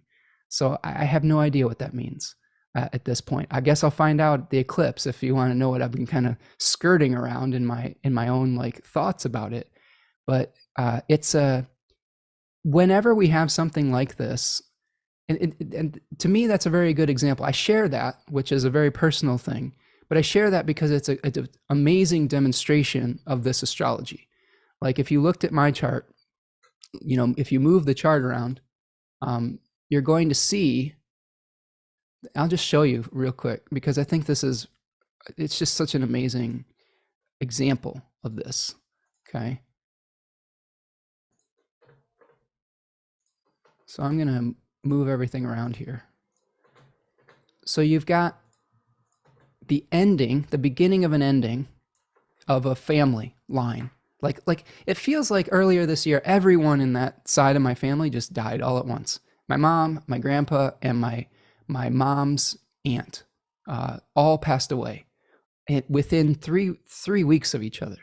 So it feels like the energy is going out in my roots. So you see how I have the south node conjoining my lower midheaven, and I have a full moon exactly on my moon, where there's a potential for some material benefit from the letting go of an old relationship. But there might be some challenges as far as some of the old family trauma, as far as how all of those folks got along. To make a long story short, there's some estrangement in that side of the family that has been passed down from many generations due to some really difficult experiences that happened in that side of the family. My grandmother's dad was killed in a car accident when she was 17, and that set off a whole chain of events that really made my family's ability to communicate with one another very difficult. And I think that trickled down to me and my mom's ability to parent when she was young, and then subsequently down to me and my daughter, and some challenges we had being, having some estrangement from the other parent and things like that. So trauma is generational. So I think that there's some of that will probably have to be worked out if something like that happens. So it's just an amazing demonstration of the astrology. And I'm not saying that is going to happen for everyone. I'm not saying it's going to be the exact same situation. I'm just saying that look at what could happen when somebody has an eclipse on a very important point in their chart in an angular house. It's something that could be very personal. It could be something that's very important in their life. And we'll see what happens. I haven't lived through it yet, but I want you to know that there's whatever is going on in your life, and this is the approach that I'm taking through this. Whether you are seeking to be benefited by it, I think what is very important is to respect Saturn in this eclipse. Respect what is necessary for the best possible outcome for everyone. Like, release your generational trauma around whatever is coming up during this eclipse. Don't get overly attached to whatever comes.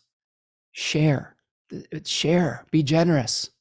Okay. The Six of Pentacles says there's enough for everyone to go around. It's okay to share what you have. I mean, if that's what's the most healing part, to heal your generational trauma, then that's what needs to happen. Okay. And the worst thing that you can do at this eclipse is to be a greedy hoarder. I think that's the absolute worst possible outcome. If you happen to be benefited from something, make sure that you pay it forward, that you put those resources to good use for the good of your community. Okay. And honestly, that's hopefully that if something like that happens to me, that would be my intention, because I have a lot of generational trauma that came from money and came from being very pessimistic about capitalism, because that side of my family used money as love. And there's a lot of deep feelings about greed and how people abused money in that side of my family. And there's a lot of deep feelings that will need to be processed if I actually do receive an inheritance from them, because there is a narrative that I had in my life about bad people have money. And if you have money, you're a bad person, and you aren't able to do good in the world. And I've lived voluntarily in poverty for a long time, and I don't know if that's shifting or not. We'll see. You can take a look at my chart. You got a second house ruler in the 12th retrograde, and a big, huge stellium in Virgo in the second. So we'll see. I think that it's you're going to have a front row seat to some really life-changing things in the next few weeks. And I'll try to be as honest and as open as I can, while also, I think, respecting some of the privacy of my experience and my family as well. I'm going to try not to throw anybody under the bus. Like that's what you should do when you're a public figure, is be nice to people. And this is something I've been discussing. Sorry for this long digression, but I think it's really important when we are experiencing really personal things that are reflecting, that people can learn from our experience. My conversations with my that side of my family is, I hope that we can all heal from our loss, and that no matter what happens with a will or an inheritance, that doesn't bring that person back. That doesn't mean that whether you do or do not get something, that you're worthy of love, and that you are worthy of being loved and appreciated, no matter whether someone acknowledged that in life or in death. And that's something that I think is really difficult for a lot of people to hear, is there's a lot of times we tend to associate our resources with whether we are worthy or not. And I want you to know that that is when we can really go down a false path.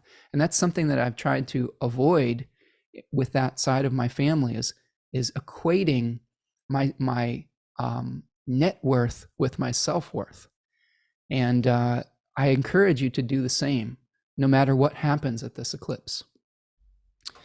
Thank you, Susanna, for your donation. I really appreciate that. Thank you for the super sticker.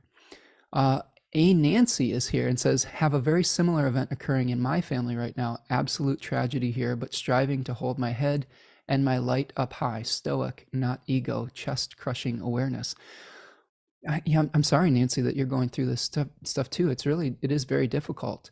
I'm curious, Nancy, do you have a fixed rising sign? Are you either a Leo rising or a Scorpio or Aquarius or Taurus rising? Because I'm curious as to how this eclipse is playing out for our other fixed risings. And I would love to hear your stories. I try to share my stories, and I would love to hear more of yours, to see how different the manifestations can be, but also how the themes, the essence could be similar. Caroline is asking, does all you are saying relate to a whole sign version of one's chart? I don't always use whole sign houses, so I'm not sure where this eclipse would be in my chart. Yes, Carolyn, I'm referring to a whole sign for this delineation that I've been doing today. And then Nancy is confirming that this is a Scorpio. She has a Scorpio rising. So yes, that makes a lot of sense. Remember, if we're going to feel this very personally, if you have a fixed rising signs, you remember Scorpio, Taurus, uh, Aquarius, or Leo. So buckle up if you have this. And remember, you can apply these to different parts of your life. This could be about a question of you and a partner for this particular eclipse. It could be you, a partner, and the third party. In Nancy's case, could be a boss, okay? Could be someone in your job, in your career, rather than an intense thing happening in your home life like I'm experiencing. So think about that. Yeah, Nancy's got the Taurus moon too. I'm curious, Nancy, what degree is your moon? I have a 15-degree Taurus moon. You've got this eclipse right on your moon probably too. We'll see after the 30-second delay here. But this is the, yeah, the roller coaster. So this is the eclipse that is happening on the 8th. So I hope that my story has helped you maybe see where some similar themes could come up in your own life. Okay. Yeah. Nancy's saying eldest alcoholic family hating sister. Yeah. Yeah. Lots of trauma. And like I said, it expresses itself in very different ways. In my mom's side of the family, it expressed itself in estrangement. So we're dealing, 6-degree Taurus moon, close enough, Cobabs, to feel it for sure. So in my family, we're dealing with all sorts of estranged people that may be fighting for scraps of what they consider are, when you equate love with money, they're fighting for love. They're fighting for approval. And, my take on it is if something nice comes to me, that's fine, but that doesn't mean that I'm worthy or not worthy of love. I find my self-worth through, from an internal space rather than the external approval of my family or of anyone else. And I think that that's important as we move through this particular eclipse. Okay. Let's see.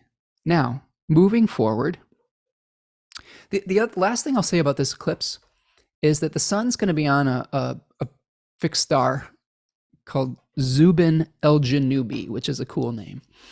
Okay, Zubin el-Janubi. And Zubin el-Janubi is one of the pans of the Libran scales, or in a more ancient way, is one of the claws of Scorpio. Zubin el-Janubi is, I believe, the southern pan. So there's a northern pan and a southern pan, and they call this one insufficient price.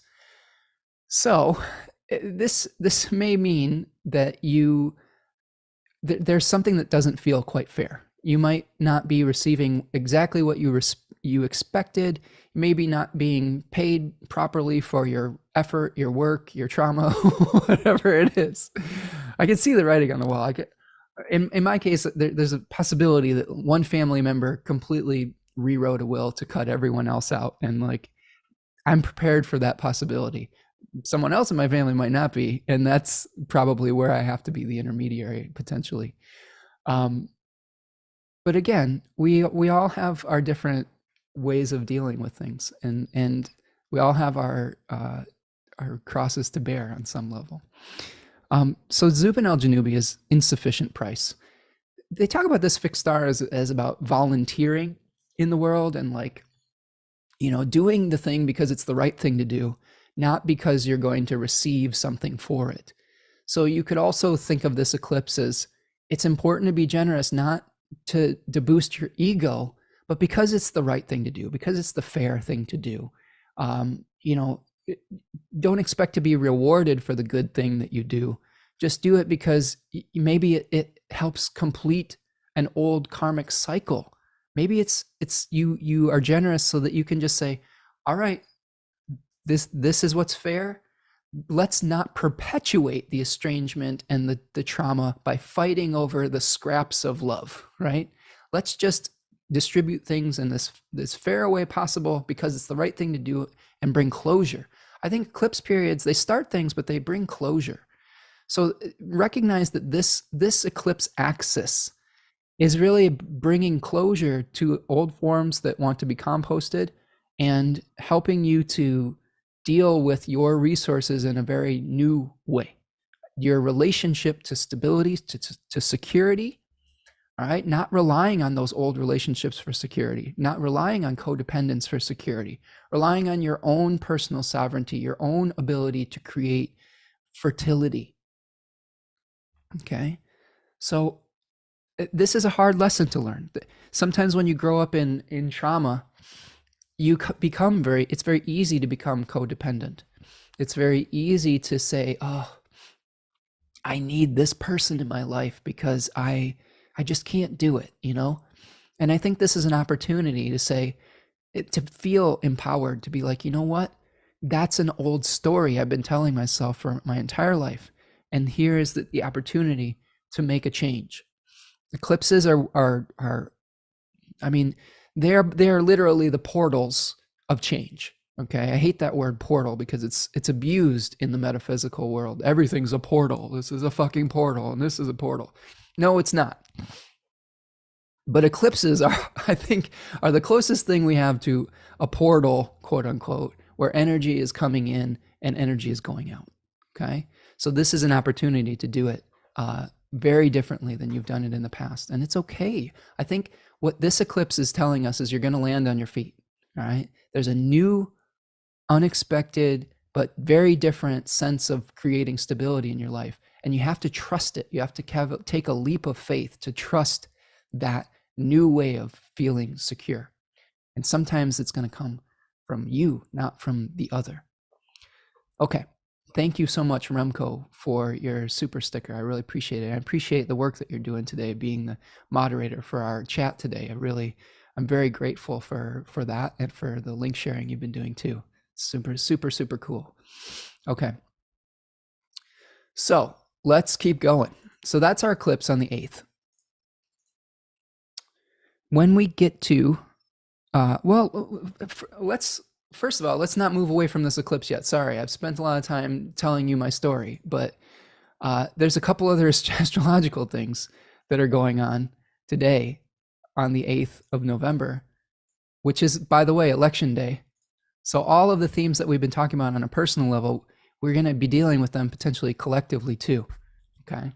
There's going to be change that's going to happen on election day. And we have to be able to maintain our stability, our sense of sovereignty, our personal sense of empowerment, right? Okay. We are also going to be experiencing a powerful moment for Mercury on the eclipse day of the 8th. Mercury is going to be making a cazimi, which means it is going to be renewed in the heart of the sun at 16 degrees of Scorpio. So this is called a superior conjunction when it is direct in motion, coming into alignment with the sun. This is also very close to that fixed star Zubin el-Janubi, right? Because it's conjoined the sun, where we are going to be understanding. I think Mercury is a planet of understanding. It's a planet of asking questions and getting information and communication. We may be communicating with those old relationships, those old sources of trauma, to distill the lessons we need so that we can move on finally. Okay, finally, just move on. Okay. So Mercury is going to be getting a real boost from that. Now, the other thing that Mercury is going to be getting is a jolt of lightning from its opposition from Uranus.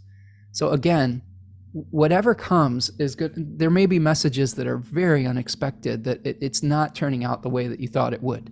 And it could be good, and it could be challenging. And it could also require that you utilize your sense of maturation and maturity and be able to do what is good for the community, not just for yourself. Okay.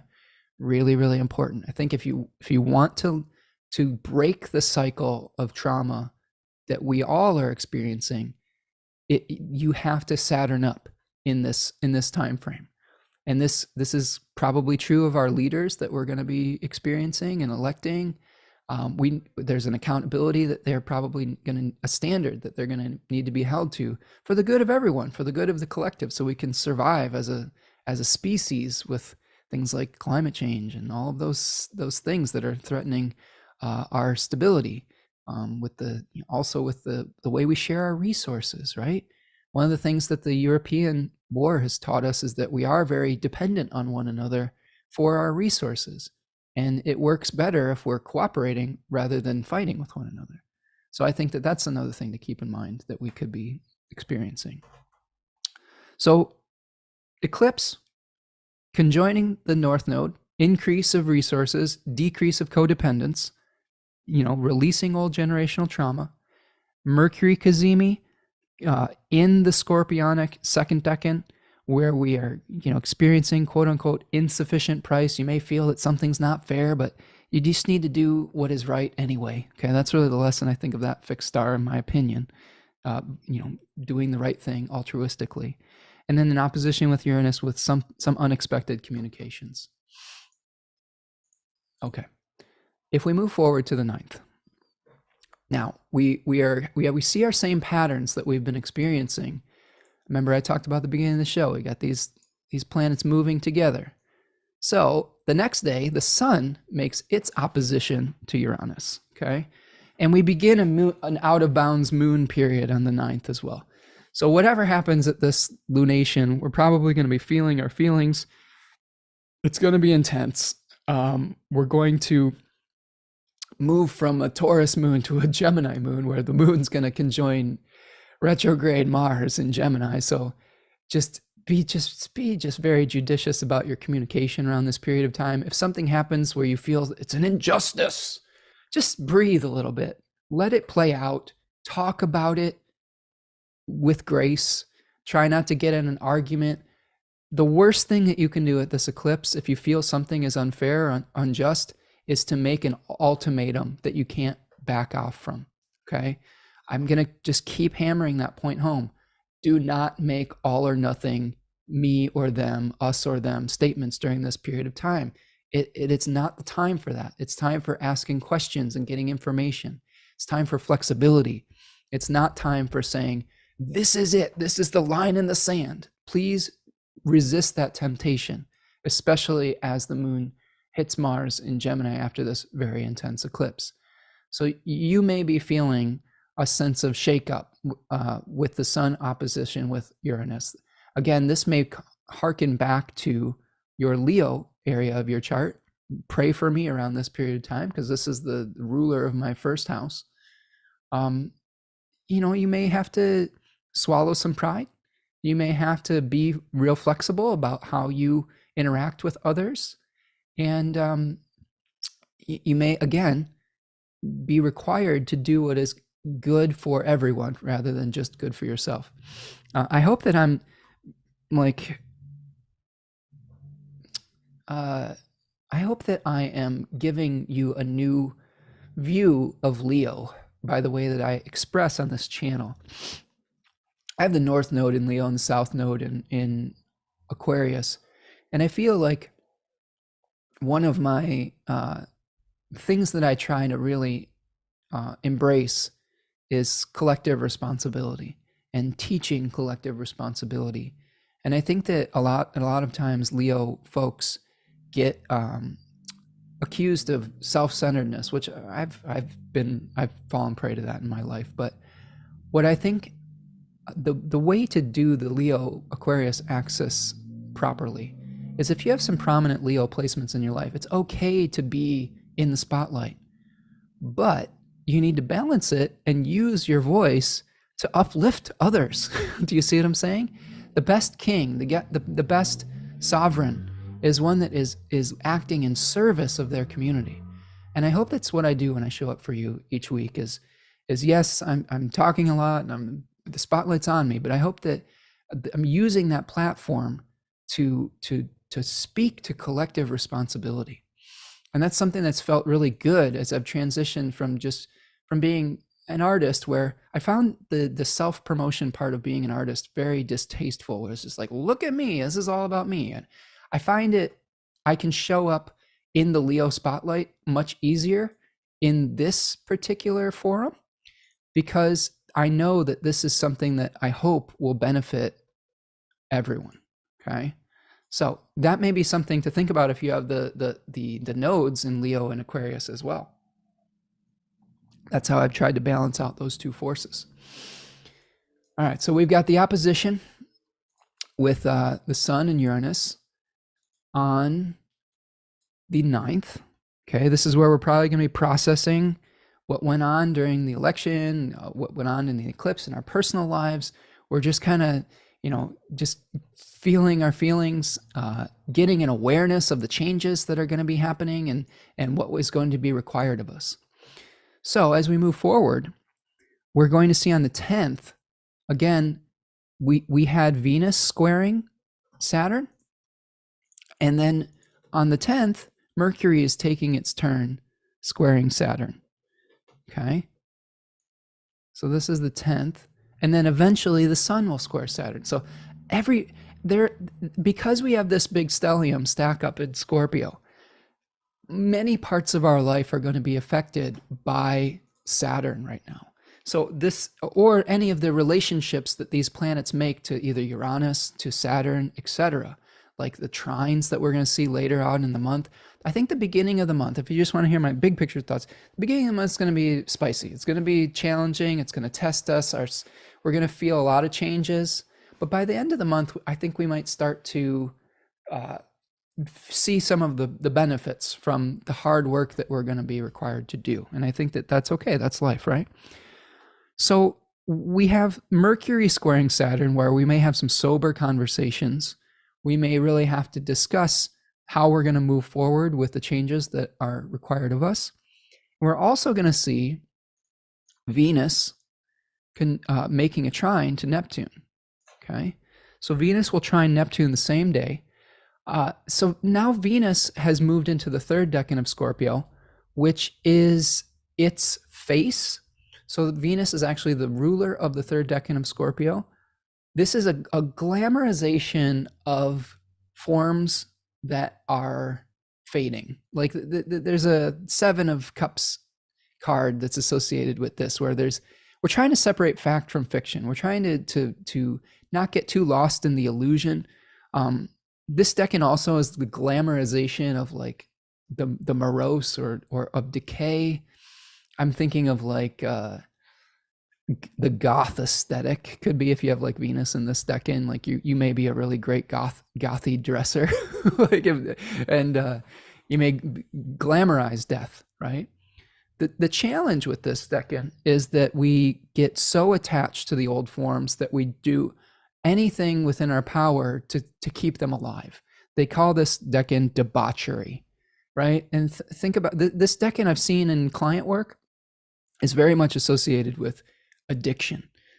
So we can be addicted to something that isn't healthy for us. Maybe it's an old form. Maybe we're trying to ease grief, pain, trauma, and sorrow with substances, which is totally understandable. And I hope that if that's something that you're going through, that you're able to find the resources to get help with that and the support that you need.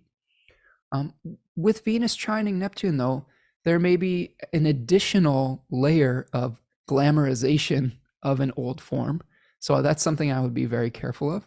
We also could just see some real beauty in the fading form. We could see something that's just kind of magical that happens through our ability to come to terms with what's transpired. I'm thinking of like, let's say you had to attend a funeral or something like that.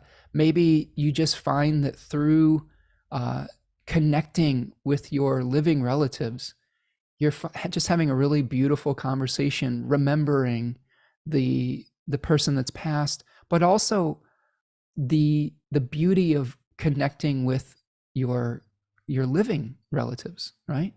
So there's something, I think, like just kind of magical, very emotional that could come around the 10th. There also could be some mourning, right? Like I think that this is no matter what happens during an election season, somebody's always unhappy with what's happened. It's just the nature of an election. So there may also be a feeling of a sense of loss potentially too. And we're having to transcend some of that loss to have faith in the process. We got a planet in Neptune that is both illusion and rose-colored glasses, but also related to transcendence and faith and being able to overcome disappointment on some level too. I think of Neptune as a dissolving planet. It dissolves the boundaries between the living and the dead. It dissolves the boundaries between what is real and what is false. So we may feel a sense of dissolving happening related to Venus in this time as well. So that is the 10th. When we move to the 11th, we are seeing the square between the Sun and Saturn. Okay. So again, all this stuff is happening concurrently. We've got the Sun and Saturn. Now this one is interesting because the Sun and Saturn are sort of opposites in the Thema Mundi. Not sort of, they are in opposite houses in the Thema Mundi. So their energies are very much in conflict with one another, just in general. Saturn is associated with darkness, with the collective, with objectivity, with endings, with blueprints for society, whereas the Sun is associated with individual points of consciousness, with power, with light, with awareness and clarity, with authority figures and kings and people who've consolidated power. So I do think that this could be something where we're having a little bit of a power struggle potentially, where we're needing to have an awareness of our relationships and be mature with them. We have to figure out what is our identity now that we are releasing codependency. How do we move forward in a way that is responsible? And again, the card that is associated with Saturn in this decan of Aquarius is the Six of Swords. And it's a really great image for, I think, of what Saturn's asking us to do.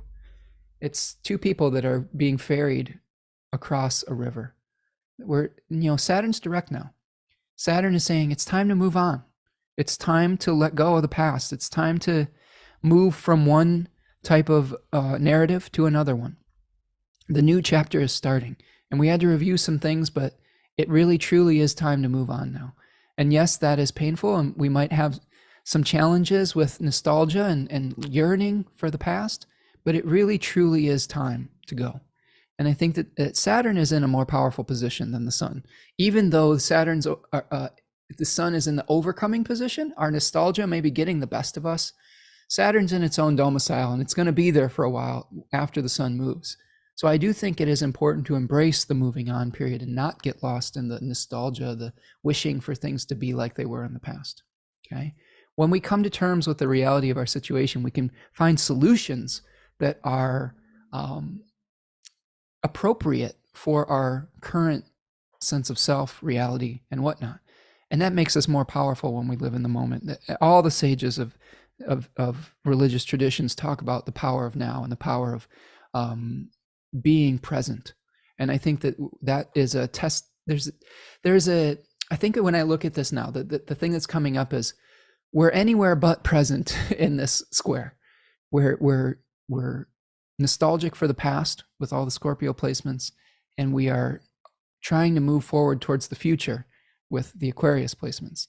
And I think that we reconcile that square by just being in the moment and knowing that we deal with what is necessary for today. We don't have to have everything figured out for the future.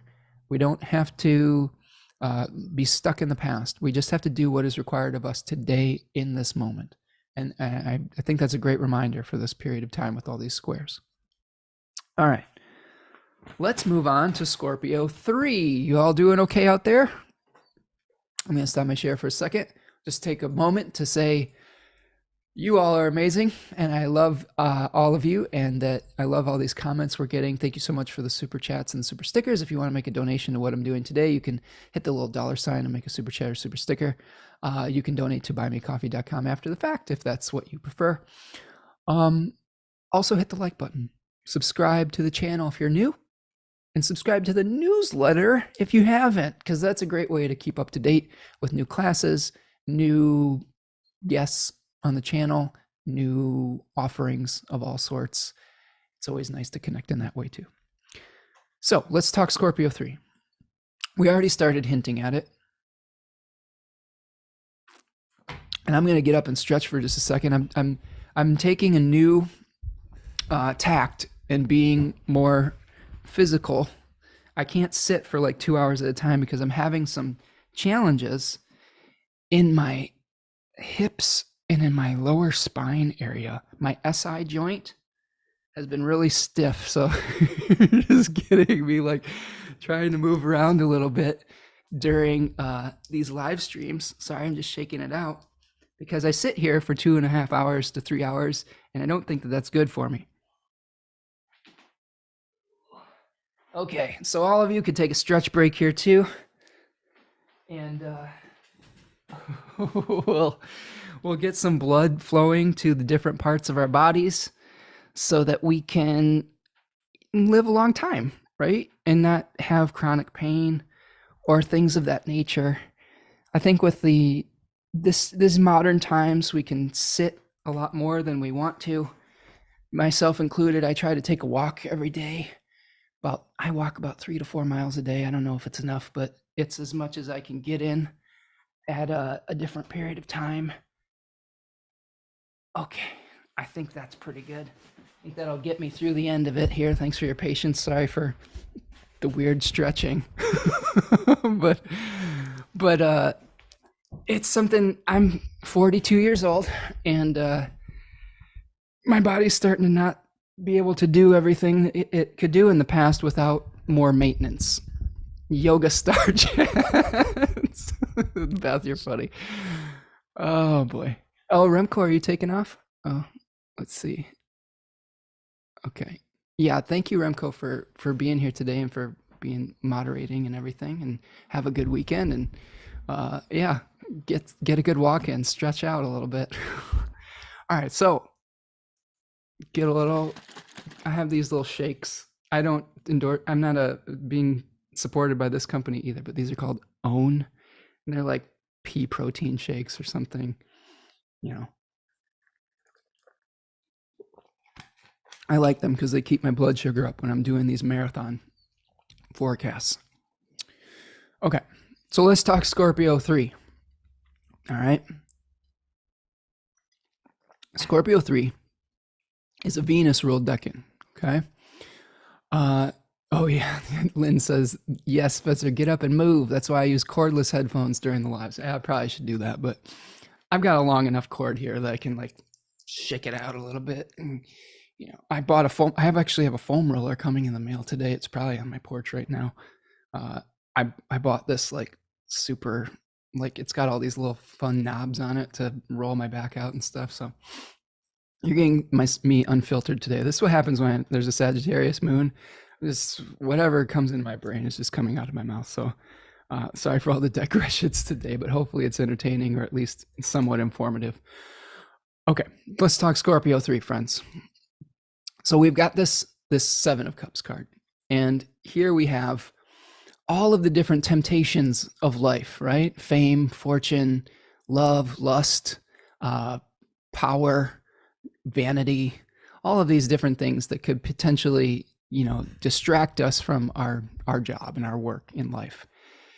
And you know, this is a Venus ruled decan in a Mars ruled sign.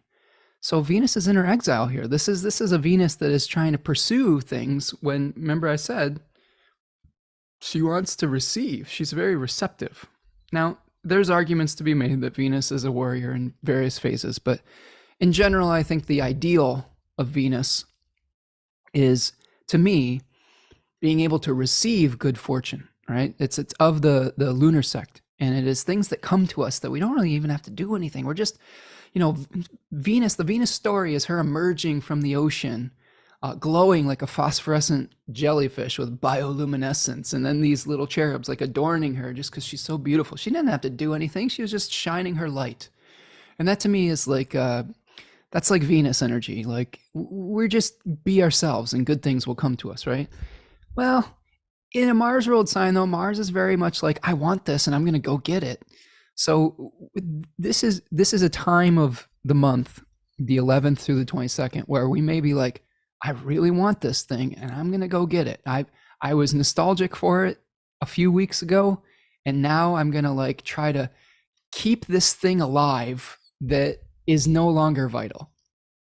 I think of this decan as like the necromancy decan, where you're like trying to keep, or like the Frankenstein decan, where you're trying to breathe life into something that is dead and not vital anymore. And there's all sorts of horrors that can be, you know, wrought when we're trying to keep forms alive that no longer are. There's all sorts of things in relationships that we can do that have outlived their course. I mean, this is like if you like have like a, you know, you're attached to grandma and she dies and you keep her in her basement and you like keep putting her makeup on or something. I'm sorry to be scorpionic about it, but you're like, you do her makeup every time. Feel like, is this what this is like from Psycho or something? It was Norman Bates did that. He kept his mom, like her corpse alive or something. That feels very, and I hope I'm remembering this movie correctly. I don't think I've actually ever seen it, but it's just what's crossing my mind. But that's very Scorpio 3, where like we're just trying to like put lipstick on the corpse. Do you know what I'm saying? And I think that when we do Scorpio 3 correctly, we separate fact from fiction. We release our illusions of the past and we say, I'm going to willingly let go of this so I can liberate this energy in the next cycle, right? Because if you look at the next cycle with Sagittarius, it's the 8 of Wands. This is liberated spiritual energy from finally letting go of all your illusions and letting go of all your past forms that need to be composted. There's so much freedom in that, right? Like, I think that this decan of Scorpio, we may feel bound to these old forms, right? And I think that that's a prison of its own making. Addiction is a prison too, where we are bound to the substances that we feel might bring us a sense of peace or something like that. If I don't know if any of you have suffered with addiction, I know that I've talked to a lot of clients, friends, family members that have said it's its own type of prison. I'm just like a slave to it, and that's really sad. It's really challenging to get out of that experience. So I think this is a good time to reflect on where we may be trying to keep something alive that is no longer bringing us vitality. And don't think about it. Don't try to think about it less as what you're losing. Think about it as form changes, but essence is eternal. And that's really important. Just because the form changes does not mean that the love will be different. Like, let's say you're trying to keep, like Norman Bates, for example, probably loved his mother. I don't know, maybe he did, maybe, I don't know what that relationship is like. Let's just say that he loved his mother and that's why he's trying to keep her alive or in his mind, right? But that love is eternal. The form of a mother is dead, right? And like, I mean, that's hitting a little too close to home for me, right? The love between me and my mother that's eternal. But my mom's form, her physical form, it's no longer vital. It's gone. And that's something like I've had to come to terms with over the last few months. And it's something that Norman Bates couldn't come to terms with in that movie.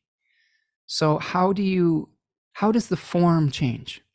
For me, I've come to really appreciate my partner, my daughter, my community, my friends, my cats. That love that was given, had its form between mother and child, is still there. I can still go to my ancestor altar and I can honor her and I can talk to her and I can, acknowledge that love without completely forgetting it.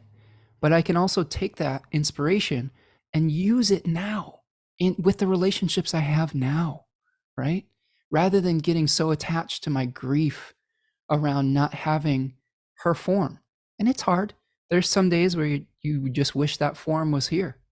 You would love to have a conversation with them in real time. You would love to have a physical conversation with them rather than a spiritual one.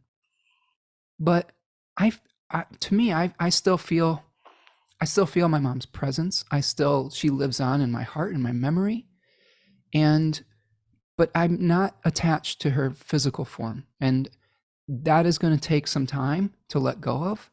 But again, I think it's very important to uh, be able to liberate that essence for whatever form is in service of your current situation and vitality.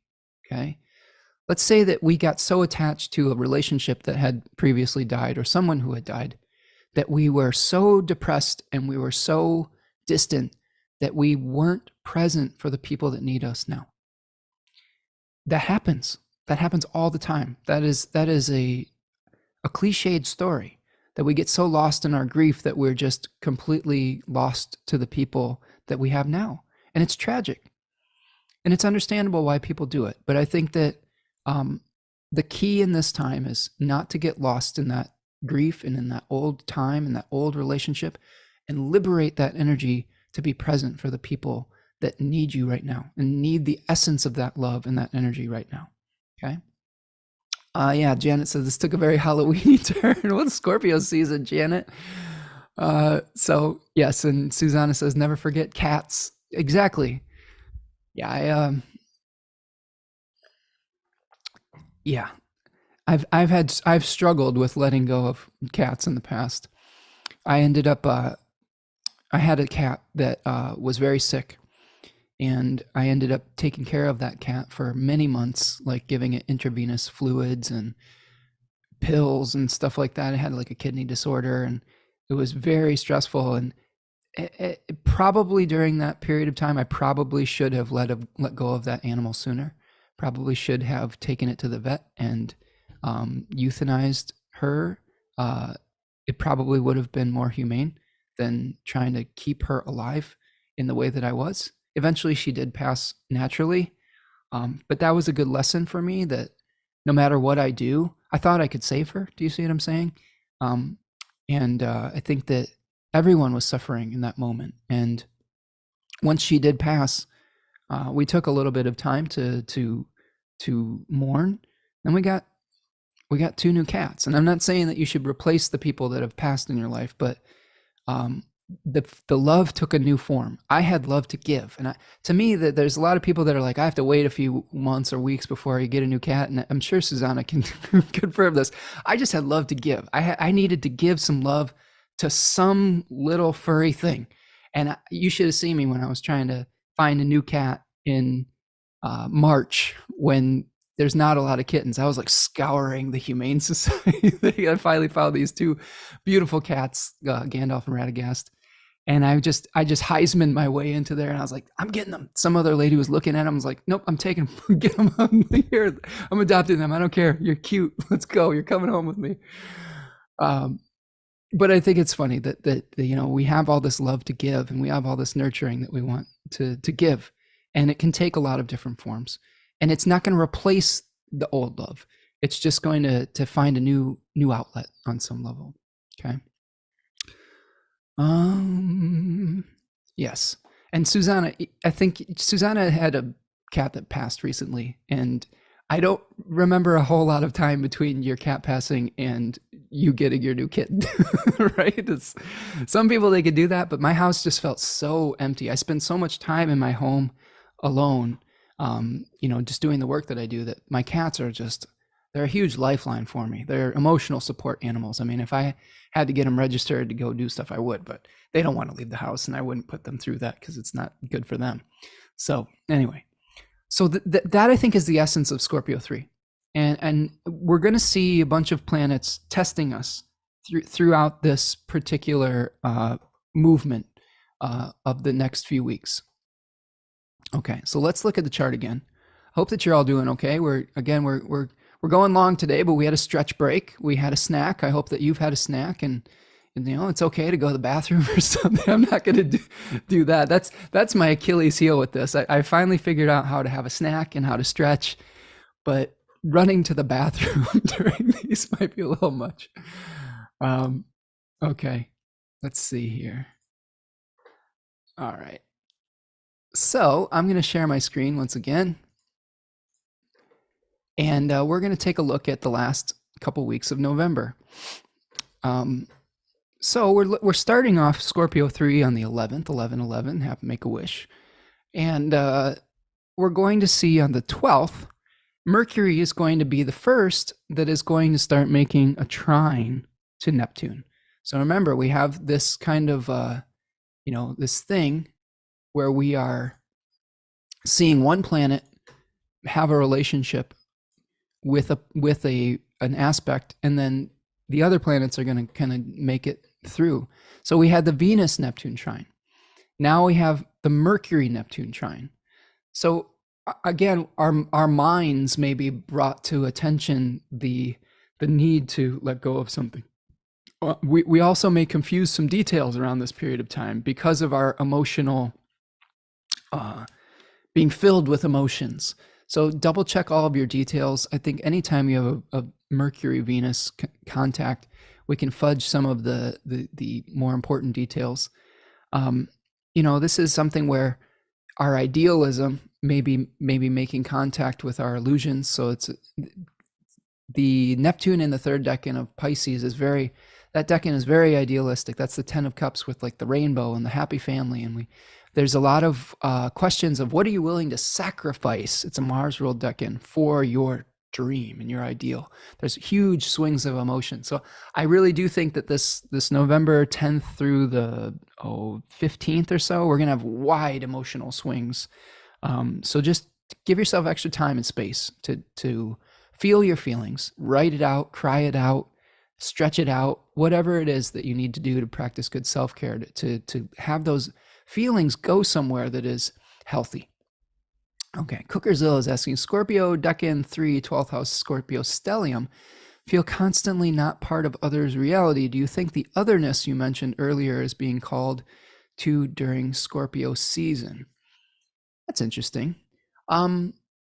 Yeah, Cooker, I think that, well, where's your Mars? I mean, that's the first question that might be providing resource. I guess where's your Mars and your Jupiter? Because you said Jupiter is in Scorpio. So yes, the Caden houses are liminal spaces. So liminal is basically a fancy word for in between life and death, or in between spaces, right? So I do think that anytime we have a big stack up in a Caden house, we may feel between worlds, between spaces. I mean, I have a Sun Mercury in the 12th house, and I don't always fit in with society because I'm constantly being bombarded with symbols. Okay, like imagine you all can imagine this. You do this everywhere you go. You see a symbol, or like you see the meaning behind the physical reality. It can be pretty overwhelming sometimes. Imagine, well, I don't know if you have to imagine it, but imagine that every single conversation you have, you can feel the ulterior motives behind what the person is saying versus the actual words that they're saying. That's been my experience. And this is why it's difficult for me to go out and be social for too long, because I'm constantly being bombarded by people's feelings.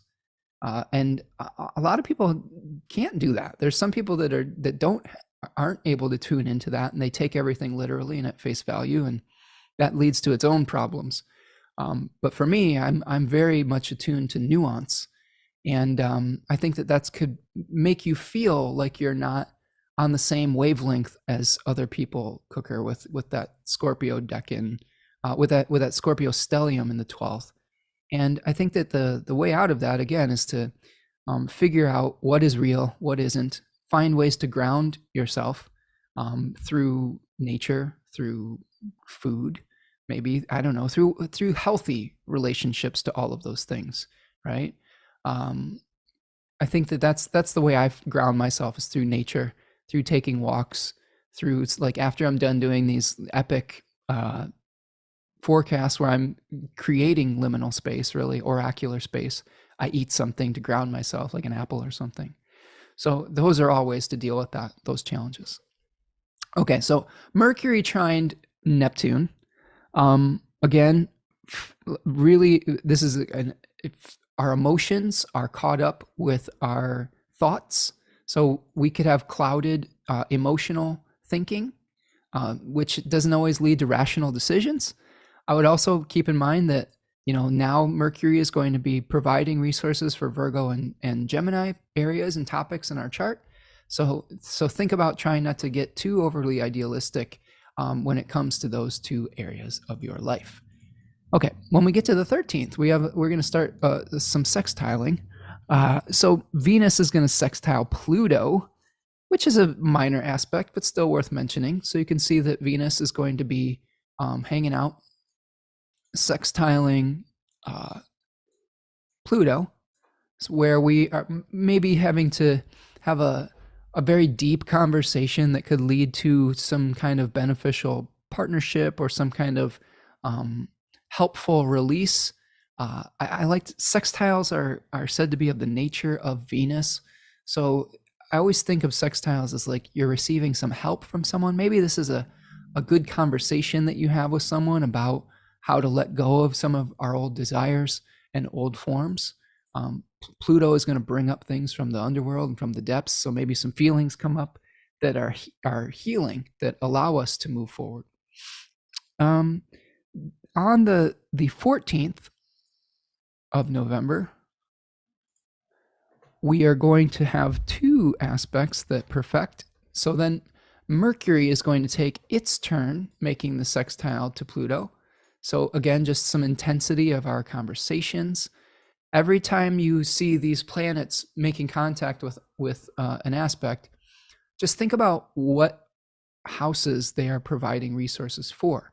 So when we had the sextile with Venus and Pluto, Venus was providing resources for the Libra and Taurus area of your chart. Now Mercury is going to be providing resources for the Virgo and Gemini area of your chart. So it's going to shift where that energy is playing out. Okay. So Cookerzilla says they have a Leo Mars. So that's Sag rising, 9th house Mars, whole sign. So yeah, I mean, the challenge with that is probably finding meaning. Like oftentimes, so you have the Mars in a cadent house as well.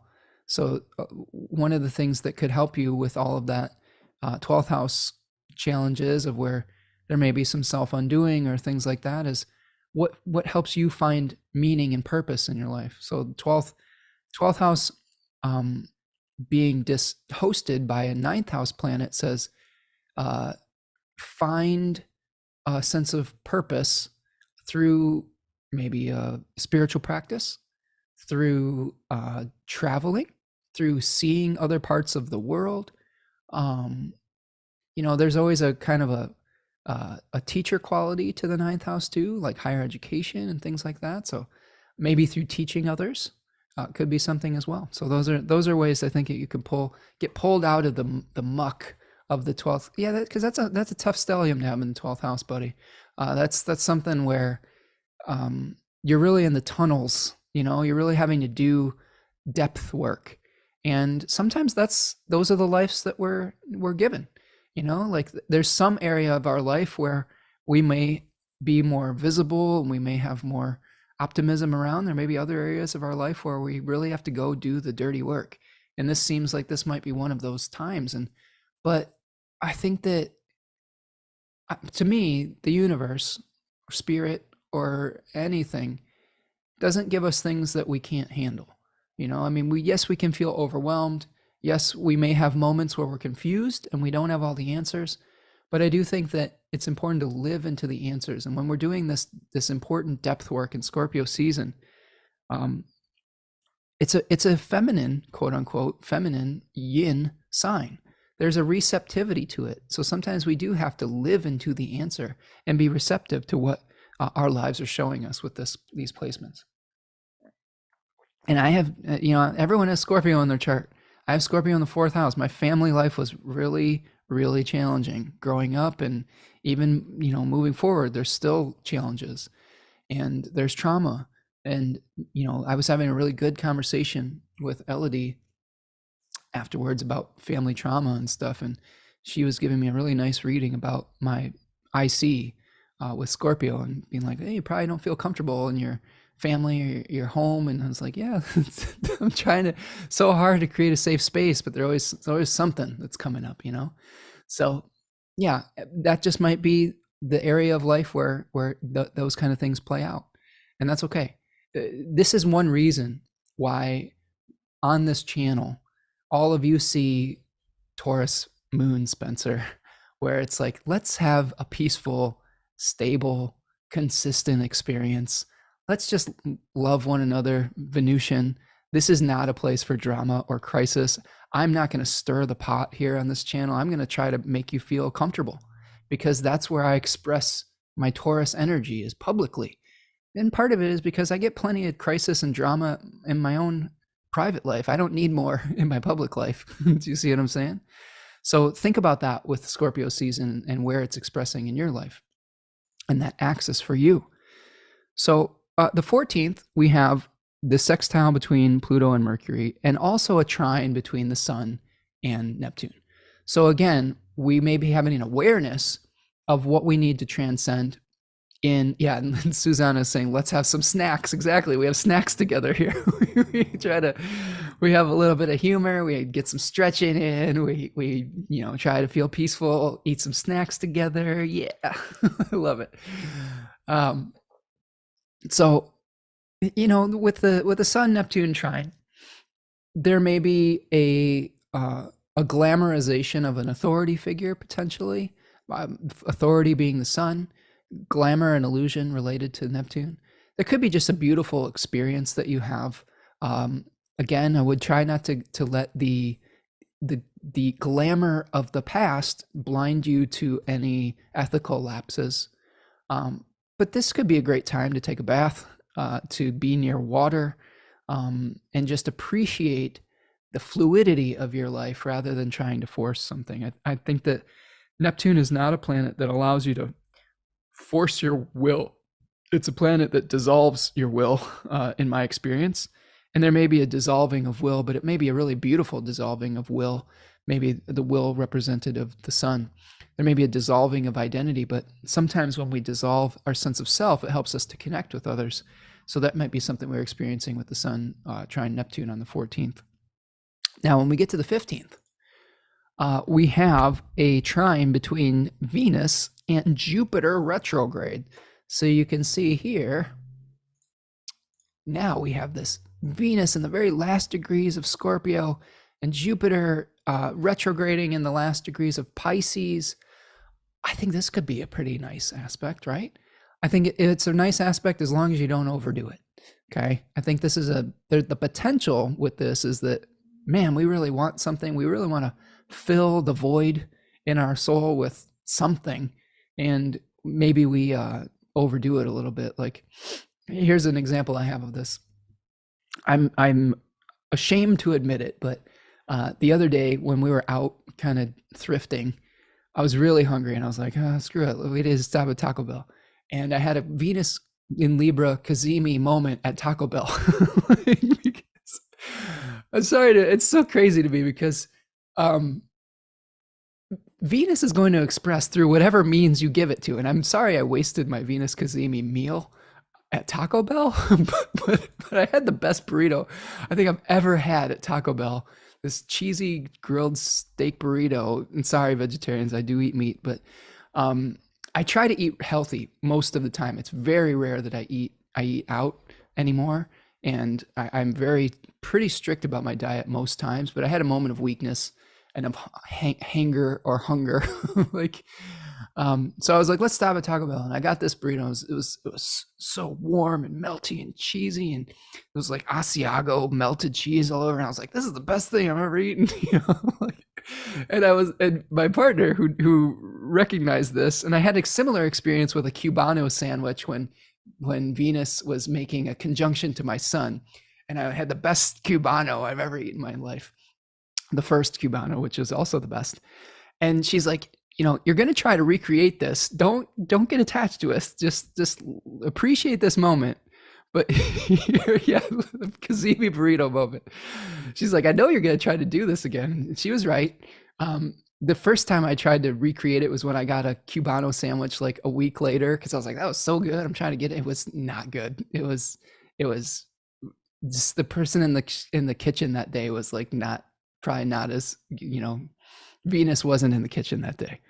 And I did the same thing with the burrito. I got a burrito last night because my partner was working late and she usually cooks. This is part of where I'm kind of like enmeshed. Is my partner's such a good chef and cooks so healthy that I'm just like, yeah, I'll just let you do it for the most part.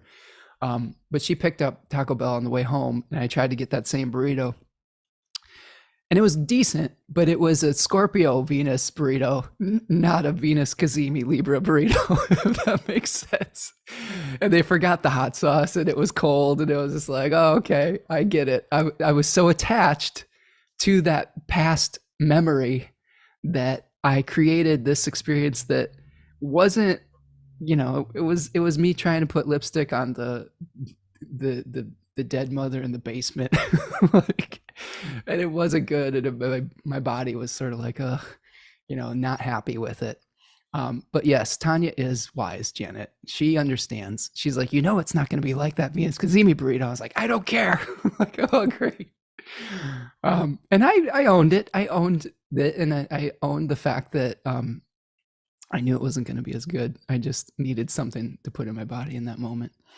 So recognize that this Venus and this Jupiter, you may be trying to recreate a Cazimi moment of some sort that it probably isn't going to be as good as it could be. And you might be a little bit disappointed, and try not to overdo it. Like, the other thing about this one is I didn't really overdo it that much with the Taco Bell thing. Yeah, Susanna says never as good as the first time. 100%. And that was probably the reason why it was so good too. It was like I'd never had that burrito before, and I was like, this is amazing. It had the new burrito type of thing as well. So be careful at this Venus trine Jupiter moment, because it may not be a burrito that you try to recreate. It may be something much bigger because of the trine with Jupiter that could lead you down a path that is much more difficult to extricate yourself from. Like, I'm going to have maybe one day of indigestion after that burrito. But if you do something bigger, you may have consequences that come afterwards that are much more difficult to deal with. So that would be my only cautionary tale with this trine between what would normally be a really nice aspect between Venus and Jupiter. And I'm not saying it won't be nice. I'm just saying that it may be a little bit illusionary, right? Okay. So that's the trine between Venus and Jupiter. We're going to also see trines between Mercury and the Sun and Jupiter coming up later in the month. So keep your eyes peeled for that. We'll talk about that in a second. November the 16th, we have our first ingress, which means a planet changing signs. So here, this is funny to me, because after the total debauchery of November the 15th, where you're just going down, you're just like, you're not just going to get a burrito. You're going to get like the whole, like, you're going to order like 5 burritos like that day. You're probably going to get the wake up call where Venus is like, holy shit, what did you do? That first burrito was great, but now it's time to kind of like, wake up a little bit from this dream that you had. And Venus is going to be liberating itself from the confines of its exile and moving into a place that is much more about finding an avenue and a goal for our newfound enthusiasm. I could see that if we're sticking with our burrito metaphors, which everyone needs a good burrito metaphor, you realize that the burrito is not what brings you satisfaction. Maybe what was great about that Venus Cazimi day was going around and having a nice experience, shopping with the love of your life, and having a new experience. That's what I'm telling myself now, is that maybe it wasn't just the burrito that was so good. Maybe it was the company that I was with that day, and the experience of like finally taking care of myself and adorning myself with clothes and shoes that I actually really, really needed after 3 or 4 years of, being in my house and not participating in any capitalism whatsoever, pretty much, except for books. I will say that. So Now we wake up to the fact that maybe it's not the burrito that makes us happy. Maybe it's the time spent with our loved ones, and we have that newfound love, and now it's liberated to find a new goal. Maybe we say, oh, let's have some experiences now rather than trying to maintain the old form. Maybe our sense of adventure is what we fall in love with Mercury or with Venus in Sagittarius at this point, right? So I think that there could be like this new, like, oh, let's go on a trip, or let's have an experience together rather than let's feed our form with something that may not be healthy for us. Okay. So that's the 16th. A couple other aspects on that day. We are going to be seeing our last quarter moon. So here you see the sun at 24 degrees of Scorpio, the moon at 24 degrees of Leo. And I talked about this earlier in the chat, where I was talking about the challenges of Scorpio and Leo coming together. And Rachel has a good comment here. The whole experience, yes, these moments are never exactly repeat, which is why it's important to be present to them. Absolutely, Rachel. I think that's the point with Scorpio 3 there is when we try to recreate an experience through maybe a material means, it's never going to be as good as it could be. And this is something we do with like, you can get addicted to food too. I'm going to have to watch myself. I don't get addicted to fucking Taco Bell, because food's really addictive. I had to be like, no, Tanya's cooking is healthy and tasty. So, and all things being equal, I'd much rather be the beneficiary of her good work. But I digress. So now we have this square between the sun and the moon. So this is the last quarter phase of the eclipse cycle, really, right? So this is where we might be really trying to finally release our addictions, our attachments to old forms, and we may have to really fight for it. Okay, so this is the decan with the 7 of wands, the moon in the third decan of Leo, and this is something where we have to learn to stand our ground. So I'm going to continue on with a burrito metaphor here because I think it's a good one. It's making me hungry right now. Sorry. So this is the moment of test. All right, you're idealizing the double steak grilled cheese burrito at Taco Bell. Okay, 7 of cups, sun in Scorpio 3, and everyone's finally telling you, Spencer, you keep eating double steak grilled cheese burritos from Taco Bell. Not only are you going to gain 15 pounds, you're probably going to not be super healthy or feel very good at the end of the day. And if you want to be healthy, you should eat healthy food. But you know what? You're going to have mental discipline. You're going to have to fight for it. You're going to have to stand your ground. Okay? You're going to have to see all these wands down here. I'm going to stop my share for a second. These wands, do you know what they are? Somebody say it out in the chat. What are those wands? What are they? Look at what shape they are. Everybody all at once. They're burritos. So this is 6 burritos being offered to you. This is silly. This is like the wand of good health, like fighting off all of the temptations. All right. So at this last quarter moon, it's going to take mental discipline. It's probably going to take an ability to take the high road. All right. To be able to fend off our debauchery instincts, okay, our instincts that may not be healthy for us, okay. So the challenge with this is oftentimes we may feel an attachment of identity to the addictions that we have in our life. Sometimes, and I've seen this in friends. Oftentimes when we struggle with addiction, our whole life revolves around it. Our whole identity revolves around it. If you've ever struggled with alcoholism or heaven forbid, harder substances, I've witnessed, and I've had some challenges with this. I never got addicted, thank goodness, to drugs or alcohol. I had an experience when I was in high school where I drank too much. It was like the first time I'd ever tried vodka, and I had like 5 coffee cups full of it and passed out and got taken to the hospital and almost died. So that's why I don't drink now, because I was like, that wasn't worth it. Every time I smell anything that resembles that, I get nauseous. So my body remembers. But that's neither here nor there. Oftentimes when we have an addiction, our entire life revolves around it. We identify with it. I think about like people that meet at a bar, and you have identity as a barfly, and maybe you have friends there, and like you meet at the bar, and it's very difficult to release attachment to being somebody at the bar, but your identity is through the connection with something that isn't necessarily good for you, that is a toxic substance that is hurting you.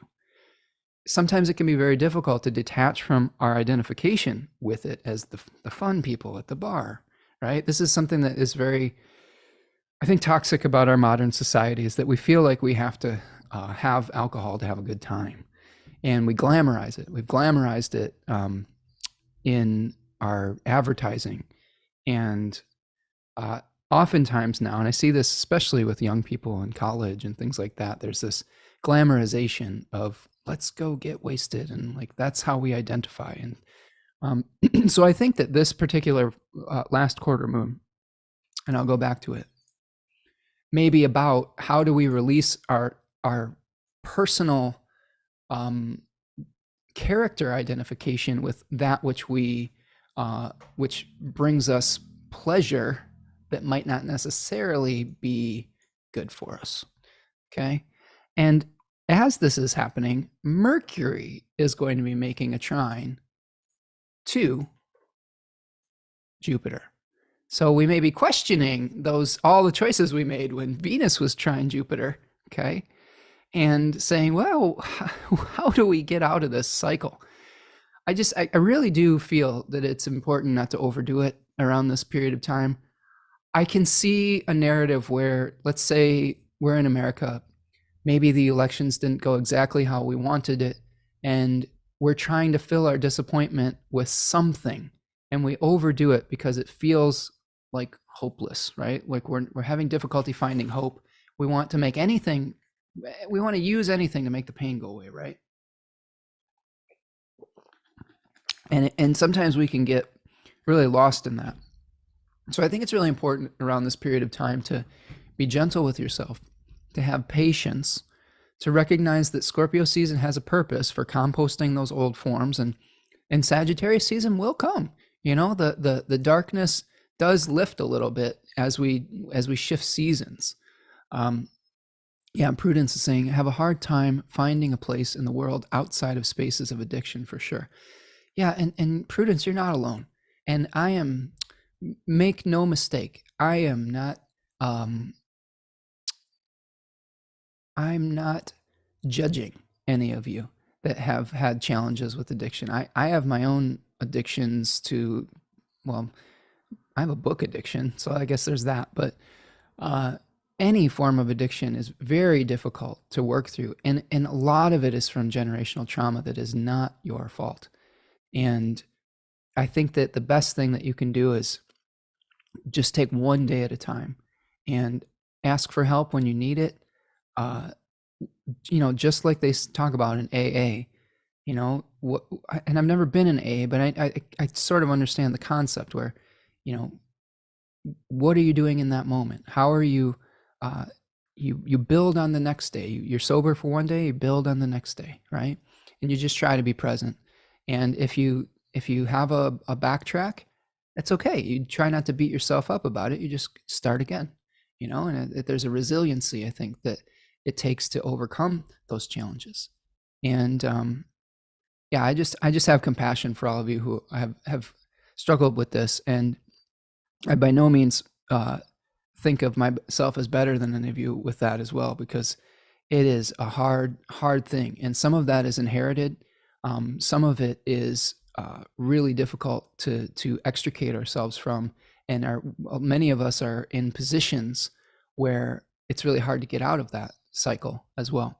So I'm just, I'm here just to support all of you and to support everyone with this. And I think that one day at a time. So here we have Mercury trining Jupiter, where we may be questioning, how do we release some of these forms and cycles? We have the last quarter moon with how do we, again, release our identification with those cycles that are, or those forms that are potentially not vital anymore? And how do we humble ourselves to be able to release the forms that no longer serve us? Sometimes one of the biggest challenges of recovery is a feeling of, I'm guessing, a feeling of embarrassment too, and feeling like sometimes it's hard to admit when we have a problem. And there's a lot of pride involved in us being functional folks. I've had friends that were very functional alcoholics where you wouldn't know by seeing them that they had this challenge, and they prided themselves on being functional in the day-to-day. And it took a lot of soul searching to be able to finally admit that that was something that they really needed help with and wanted to make a change in their life. And it is very humbling to go through a period of recovery and to make those types of changes. So I do think that that could be part of the experience we're having at this last quarter moon. Remember, the moon is releasing its light. It is helping us to release things at the last quarter moons. So that brings us to the 17th. Now, Mercury has moved into, the sign of Sagittarius. So Mercury loses some dignity, quote unquote, moves into its exile. Now, it's a mixed bag though, because it is in its exile, but there's this secret superpower that Mercury has in the first 10 degrees of Sagittarius, because it has dignity by face. So you can see in the first decan of Sagittarius, we have the 8 of Wands card that is syncretized with it. So this is like messages that are able to be shared with others.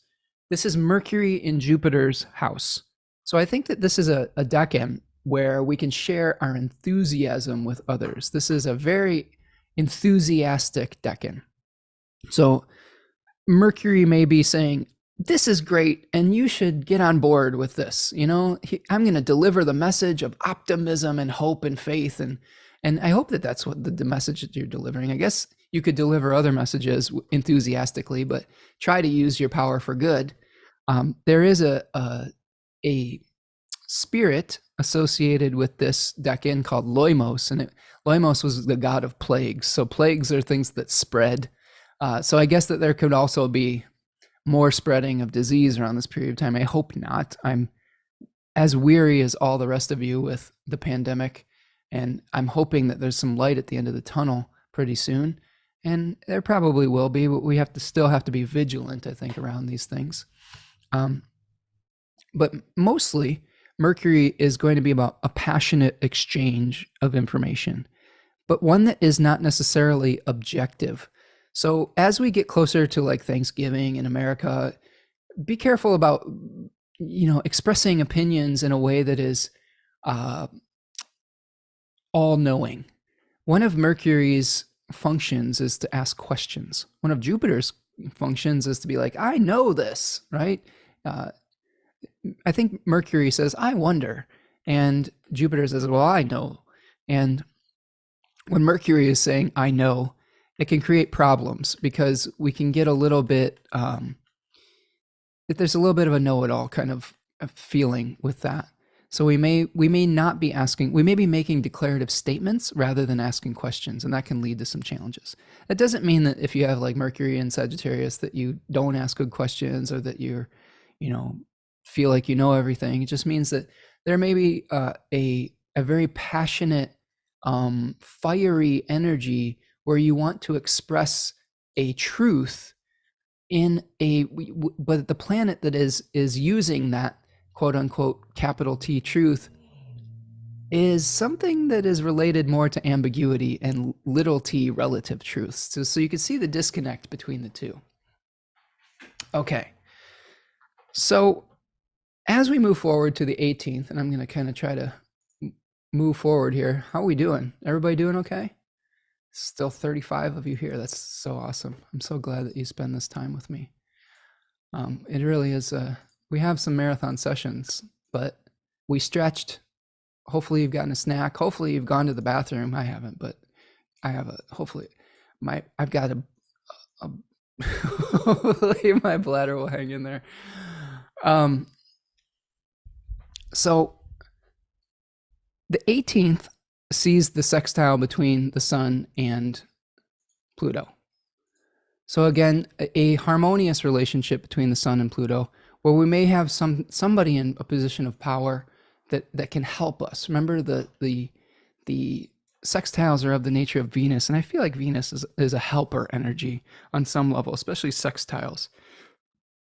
Trines are ones that we may be more about. They're Jupiter related. And I think of Jupiter as actions that we take that bring us good fortune and honor and merit, whereas Venus are ones that we just are more receptive. So we may be receiving some awareness and clarity and benefit from people in positions of power or something of that nature, or through doing good depth work through this period of time as well. Okay, so that is the 18th. When we get to the 19th of November, here we have a difficult aspect. So this is where we have the square between Mars, retrograde Mars, and Neptune in Pisces. So this is probably one of the more difficult aspects, I think, of the month. I would say that the squares with Saturn are the other ones. This is where we really want to take action, but Neptune is kind of confusing the issue. I think that this is a time where we might lose energy, lose steam. Remember, Neptune is a dissolving planet. Now, those of you who have followed my work here, you know that I'm sort of irrationally not a super good fan of Neptune, mostly because as it's been grinding through Pisces, it's been opposing my Jupiter, Saturn, and Mars. So it's been a challenge for me. But if we think about it objectively, or if we attempt to, that dissolving quality can dissolve the boundaries between us. So that can be good or can it be bad? It just is. So when Mars is hitting a dissolving planet, it may dissolve the ability we have to eliminate distractions. I think that Mars's energy through Gemini is eliminating some options. It's both helping us pursue options, but then finally to cut some out. And when Mars is retrograding through Gemini and hitting Neptune by square, it may be very difficult to figure out what stays and what goes. There may be so many options that we're reviewing, and we just can't. The boundaries between what is real and what is false is very difficult. So just be very careful with your communication. You don't have to have it all figured out during this period of time too. Let the retrograde work on you on some level rather than having to pursue something. Let it show you the truths rather than you making like ultimatums or statements. Like I think this could be another point where if you did make an all or nothing ultimatum statement, that you could be really feeling some confusion. But this too shall pass is what I will say in regards to this energy. Again, Neptune in the third decan of Pisces is sort of related to what are you willing to sacrifice for the dream, okay? So there's definitely some sacrificial elements with this of what are you willing to give up. So this may be the point where what distractions are you willing to give up to be able to live out that 10 of Cups idealized vision. Okay, moving along. When we get to the 20th of November, we will see the trine between the sun and Jupiter. So here's the sun at 28 degrees of Scorpio, and Jupiter retrograde at 28 degrees of Pisces. I like this one. I think this is probably even a more positive experience than both Mercury and Venus trining Jupiter. I think this just brings us an awareness of what we need to do to move forward to bring about the dream in our life. I think it gives us an awareness of what we need to release to be able to bring expansion and benevolence into our life. I think these two planets are sect mates as well. So I think this is actually a really, really positive influence. Utilize this to expand your sense of self while simultaneously releasing the things that no longer serve you. Okay. When we keep going, we're going to get to the end of this eventually. On the 21st, Mercury makes an interesting conjunction to Venus.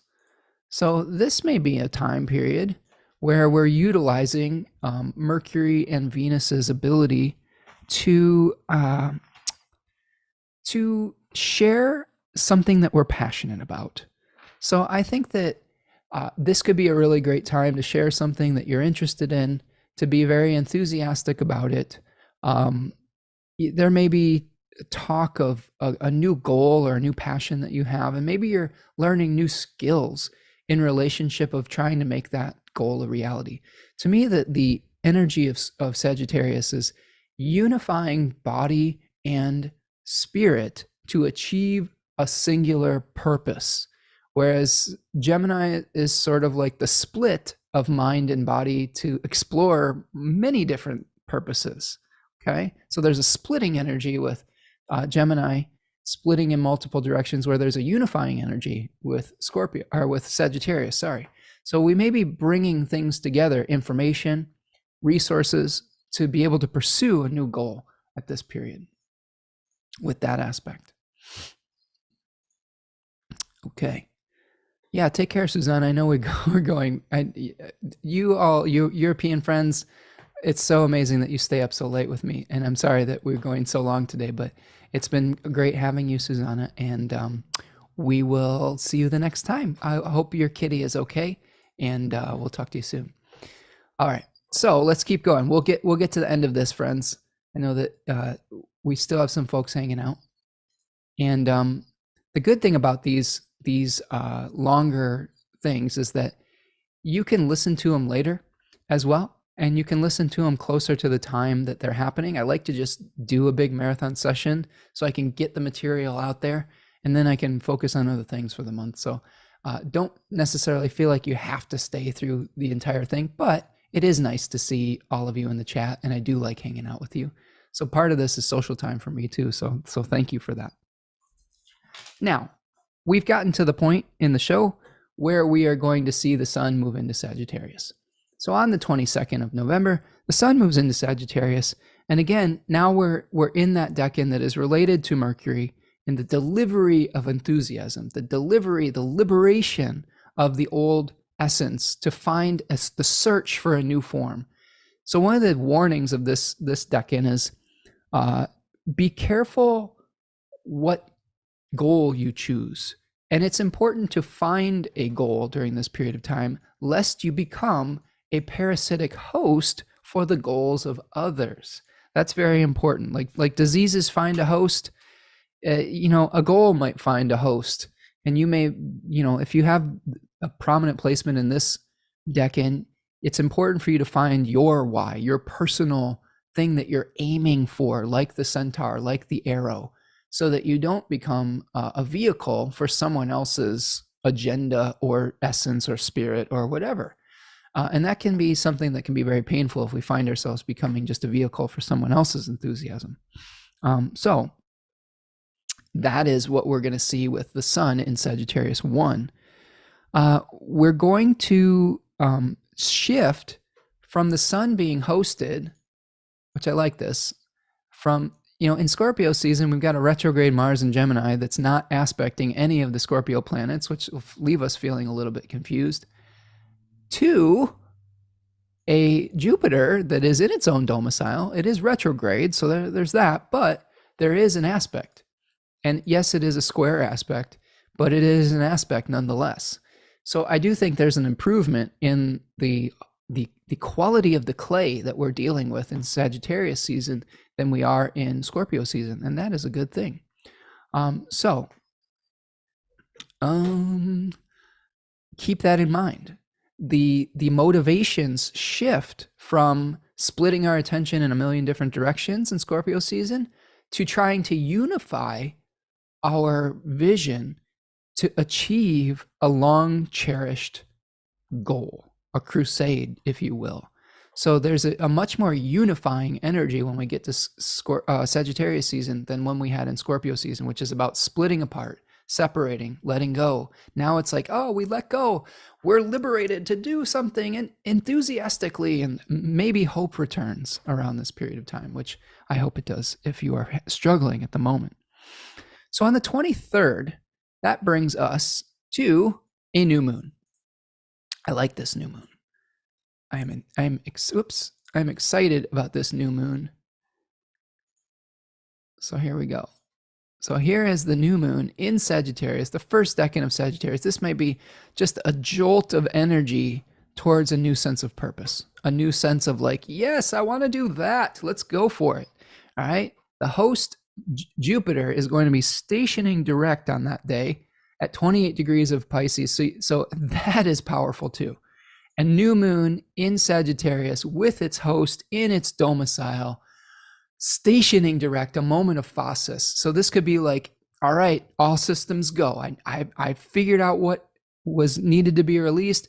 I've got all the resources I need. I've got the passion and enthusiasm back. I've been liberated. Let's do it. All right. Sagittarius is kind of a like, let's go do something and ask the questions later. So there may be something where you're inspired to be like, fuck it, I'm going for it. Right. And it may be something that's pretty nice. Right. Since Jupiter is going to be stationing direct, there may be something beautiful to all of it. We do have Mercury that's still in its exile close to this new moon. But I don't see, besides this, the opposition to a retrograde Mars in Gemini, which is challenging. But it's not it is not super close to the lunation. So I think we are going to feel it because we definitely feel things by whole sign. But I think that it's far enough away that hopefully we'll be able to navigate it gracefully. Just be careful that your enthusiasm doesn't cause you to express yourself in a way that could be divisive. Okay. Sometimes when we think we have all the answers, we shut our ears down and we shut our listening self off, and we start to just ruthlessly pursue what we feel like is our goal and our truth. And I do think that we still have to respect Mars in this chart and recognize that we still have to leave some space for ambiguity, some space to be shown a different way from the divine. Yes, you should take things on faith with this new moon. You should have enthusiasm and faith, but there are still going to be questions to be answered. And again, resist the urge to make all or nothing declarative ultimatum statements. Okay? Because Jupiter, the host, hanging out with Neptune, all that glitters may not be gold. You have to be careful of that. These are two signs that tend to think about the best possible outcomes, and oftentimes they can have difficulty with the reality of their choices, which they usually land on their feet because Jupiter is a pretty lucky planet. So I'm not saying that it's necessarily bad to do those things. I'm just saying that, have a little bit of, practicality involved with it as well. Balance is the key. One of the cards associated with Sagittarius is Temperance, which is about finding the right mixture of things, of doing alchemy, right? And if you want Janet's Temperance sigil, I'm sure that there's some available in the Good Sigil store. Again, I am not a paid advertiser of Good Sigil LLC. I just like the work. All right. The other thing that's happening at this new moon, the final thing, is that our good friend Mercury is going out of bounds for about a month. So if you were enthusiastically spreading your vision and communicating before, it's going to get to a whole new level after this, because Mercury is going to be like, I don't give a shit. I'm just going to spread my joy and my truth and whatever it is. Like, you're probably going to be so enthusiastic about something that you're just going to tell everyone and anyone about it. If you thought I liked good sigil now, just wait till Mercury is out of bounds. I'm just going to be, shouting it from the rooftops about how great Janet is. So, and sorry. So just be careful about how you communicate around this period of time. Recognize that the enthusiasm that you have for something may not necessarily be shared by everyone. Be very, very careful at this time that you aren't making declarative statements based on what you feel your truth is that may not be someone else's truth. Okay. I think of this aspect, this Mercury in Sagittarius. I think of like a televangelist, like with this aspect here, this placement where they're just trying to spread the word of their truth and their way is right and everyone else is going to hell or something like that. I'm thinking of that guy in the beginning of the pandemic where he was like, just blow COVID away with your breath. I can't remember his name, but he's a Sagittarius sun and has Mercury in Sagittarius, and he's got this scary face. I don't know who it is. He's from Texas or something, but it's very, very misguided, I guess, the way that you can share your enthusiasm sometimes. So be careful about thinking that you have all the answers, because you can end up being very wrong when you think that you're very right. So just a cautionary tale. It doesn't mean that you can't get enthusiastic about things. It doesn't mean that I can't, shout my love of good sigil and Janet Goodspeed from the rooftops. Oh boy, Janet.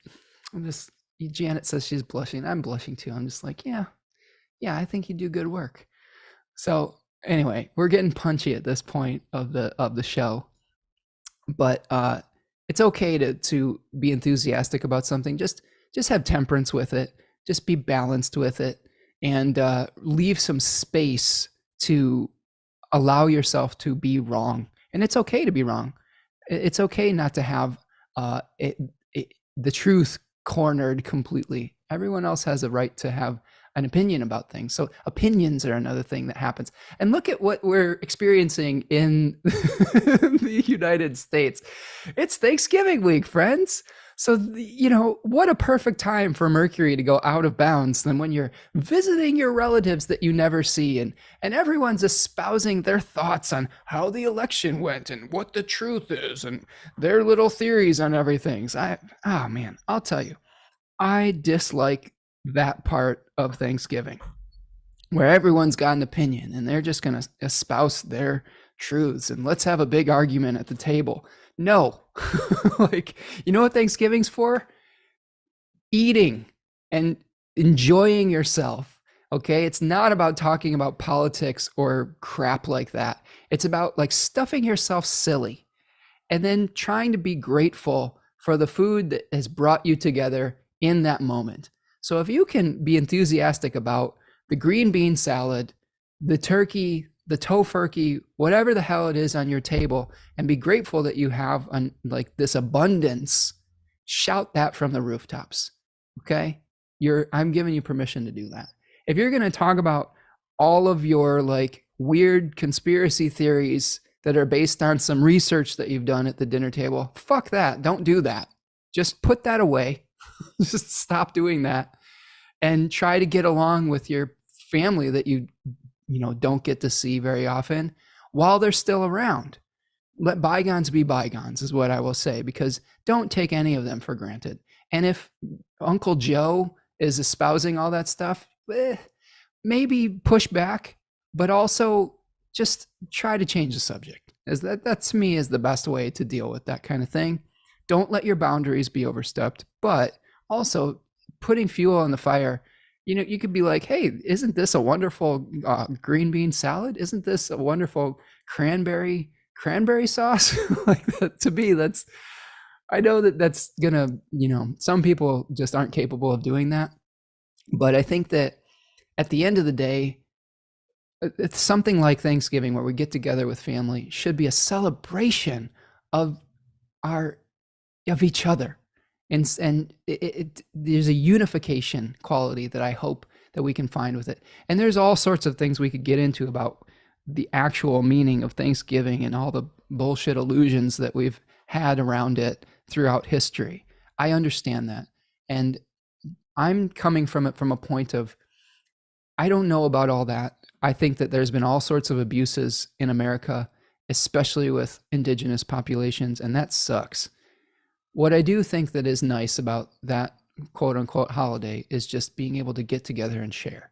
And hopefully it is related to that indigenous concept of the potlatch, where you come together and you share what you have. And I don't have any illusions of idealism around that holiday, but I do love to eat.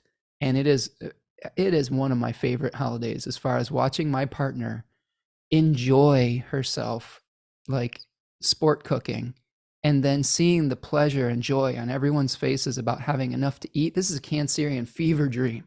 Cancerian sun, Taurus moon fever dream of everybody being like, oh, this is so good. I have enough to eat. I'm together with my family. We're all sharing space. I mean, let it be about that rather than your personal belief opinions that may be misguided. So that's how I'm going to implore you to deal with Thanksgiving this year. Let it be a joyous occasion rather than a divisive one. Okay, so that's Mercury out of bounds. The moon heads out of bounds on the 24th. So the moon is joining. This is really interesting because the moon, Mercury, Venus, and Mars will all be out of bounds by the time we get to the full moon of this Sagittarius lunar cycle. That's crazy. That's 4 planets that are going to be just like having their complete own agenda, just going completely off script. So just be very cognizant of that every one of these planets and influences is going to be like, I'm not going to follow the rules. I'm going to say whatever I want. I'm not going to, follow the rules of like good graces and manners, like with Venus out of bounds. Mars is saying, I'm not going to respect the rules of combat. I'm going to fight however I want. You see what I'm saying? The moon says, I'm not going to respect the limits of the body and of emotions. I'm going to express whatever I want. And that can be a little sticky because we're going to get to a full moon on December the 7th that is conjoined retrograde Mars. So just be very careful around these period of times of expressing yourself, because you may regret some of those conversations. All right. When we get to the 25th, that's when we see our out of bounds, our VOC moon. So this is fascinating to me. This is a time, and I'm going to show you this. Thank you for sticking with me here today. This last aspect we have is a trine to Jupiter. So you can see the moon on the 25th of November trines Jupiter, and then it doesn't make any aspects, okay, until it hits 28 degrees of Capricorn. And it makes this is another one that's very similar to the last one we had, where it's the same planet. Okay, so we have a square from the moon to Jupiter, and then we're going to have the sextile, okay, from the moon to Jupiter. And in between that time, the moon's just like, I don't know what the hell's going on. It's going to be hanging out with Pluto. It may feel like a confusing time, okay? So you can see that the moon isn't going to make any aspects to any traditional planets between 28 Sagittarius and 28 Capricorn in relationship to Jupiter, okay? So let's during that period of time, relax, don't force the issue, clean your house, get rid of stuff, try not to overspend if you do Black Friday type of things. It may not work out the way that you thought it would. Just, allow yourself to be during this time. I think void of course moons are good for just being, for allowing life to happen rather than forcing the issue. That's how I've found they work out best for me. Like I said, this is a different type of void, of course, than our modern interpretation, which doesn't allow the moon to traverse sign boundaries. Once it changes into a new sign, it's not void anymore in the modern definition. But this Hellenistic definition is much more rare. It crosses over sign boundaries and it doesn't make an aspect for 30 degrees. Okay, so that is the void of course moon between the 25th and the 27th. And when we get to the 28th, we do have another aspect that we will be seeing. So we're rounding the bend here, folks. When we get to the 28th, then we have the trine between Mars and Saturn.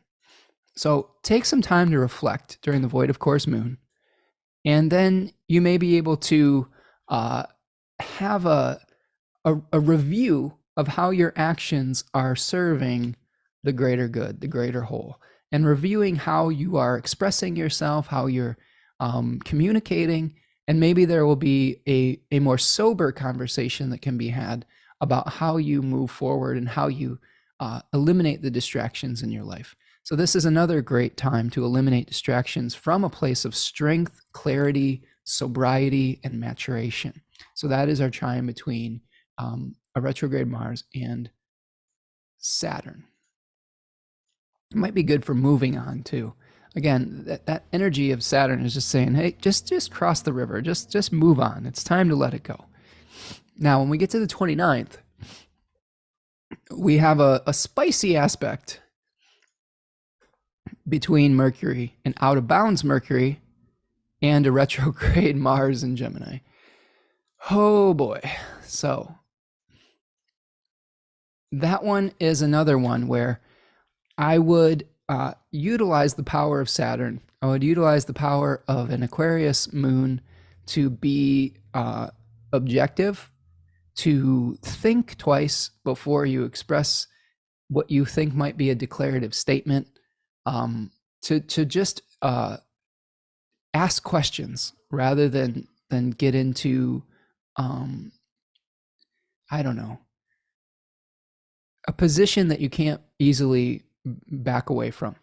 I think that's a danger with this, is we may use words as weapons, and those words may be coming from a very strong belief system, a belief that you have cornered the market on the capital T truth, which in some cases there are some universal truths, but they're rare. And oftentimes we think something is a universal truth when it is very much relative. So I would keep that in mind as we move forward through this period, okay?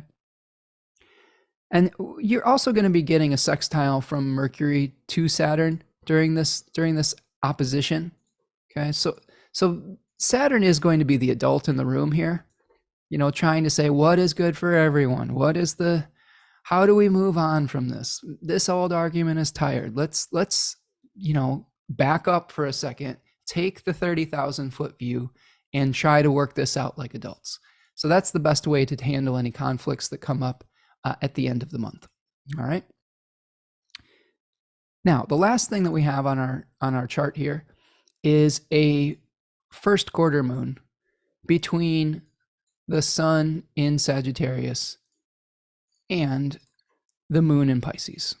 So again, we're dealing with Jupiter and a belief system, okay, where we're feeling very emotional about what we believe in. This can be a first quarter moon where we're very much feeling like we want to achieve our deepest desires, and that can lead to a wide swing of emotions.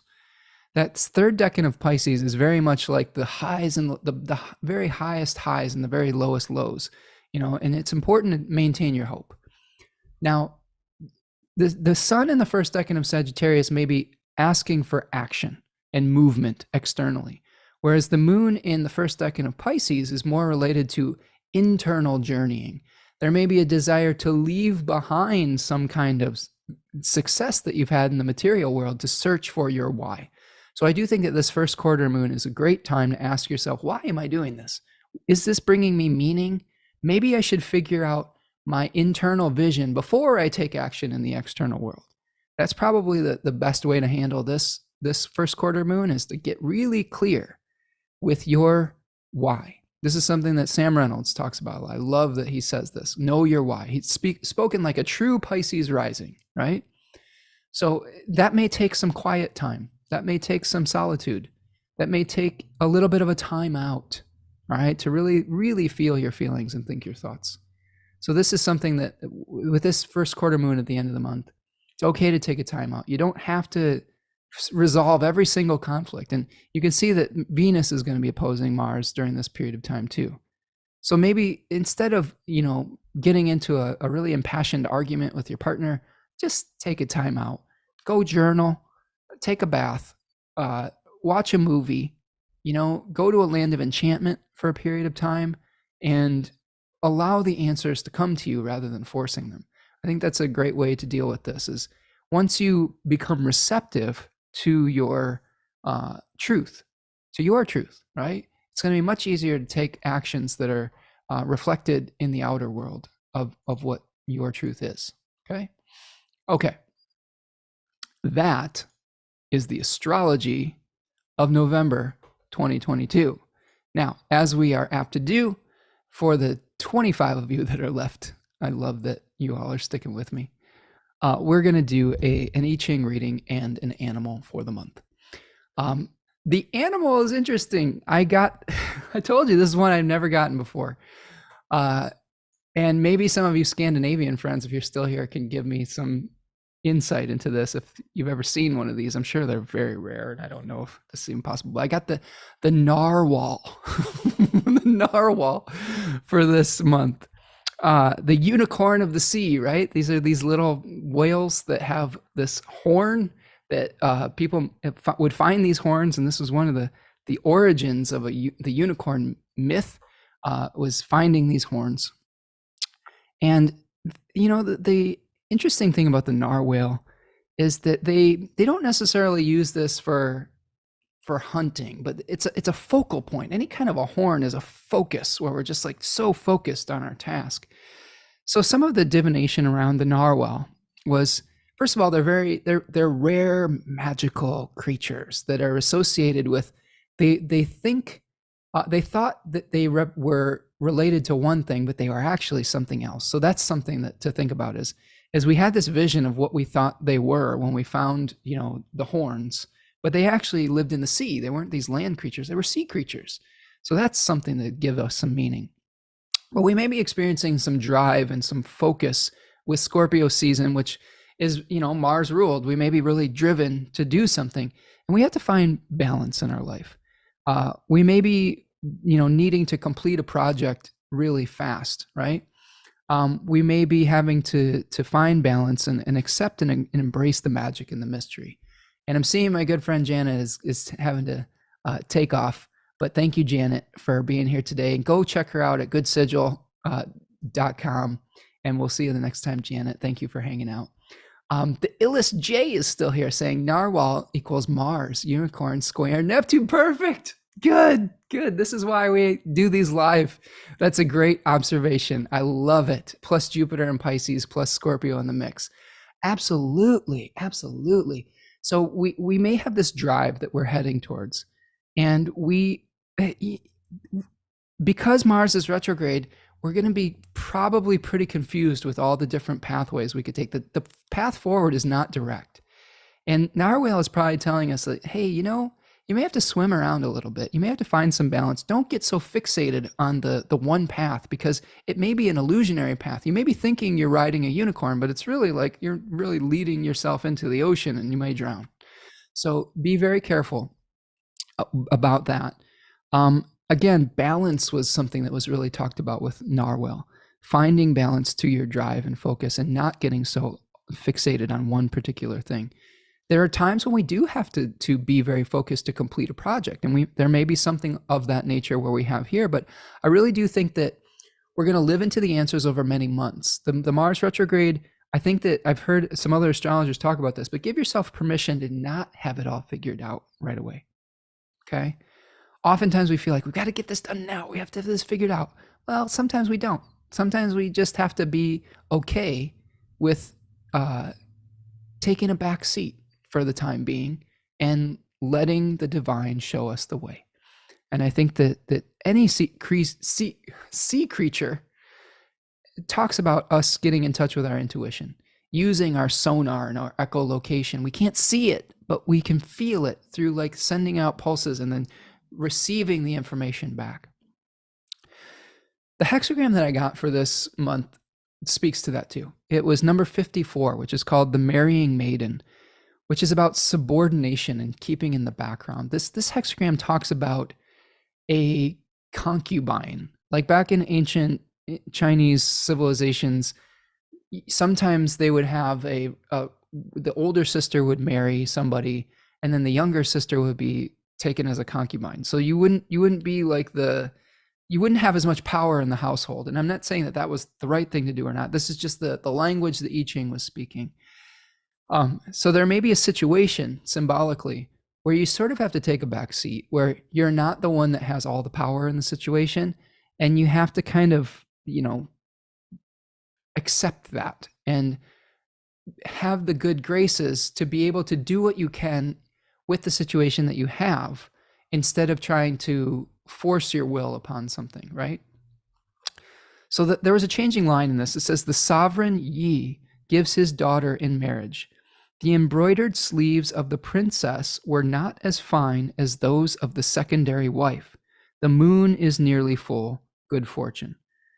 So, this is talking about adapting to your new circumstances. Yes, you are given in, maybe you're the secondary daughter that was given in marriage, and no, you aren't getting this pomp and circumstance of the older daughter, but you still have something to offer, right? You still have something that you can do in the circumstance if you are able to work with maybe being of a lesser status, right? This is talking about placing yourself in service of others, overcoming pride and vanity. So let's say that you were upset that you weren't the first daughter that was married off in our metaphor, and you're pissed that you're not getting the same pomp and circumstances and respect as the older daughter in this marriage. This is saying that it's important there are going to be circumstances in your life where you don't come first. And it's maybe not even through any fault of your own. In this case, it was just through random luck of the birth order draw. And there are circumstances in life where we just aren't in the position of power that we want to be in. And we have to accept being in a secondary supportive role. And we could still do a lot of good from that position. So we have to practice selfless humility. We have to ignore, this is the other thing that is important in this line, in this hexagram. We should ignore our status in society to be able to help those that are less fortunate. If we're born into wealth, we shouldn't be so attached to our wealth and our position that we can't actually help people. I've had this come up with a client recently, where doing the right thing in their job required them to maybe go against the modus operandi in their work. Like there were some folks in their work that would have maybe done something where they could have made more money instead of doing the right thing.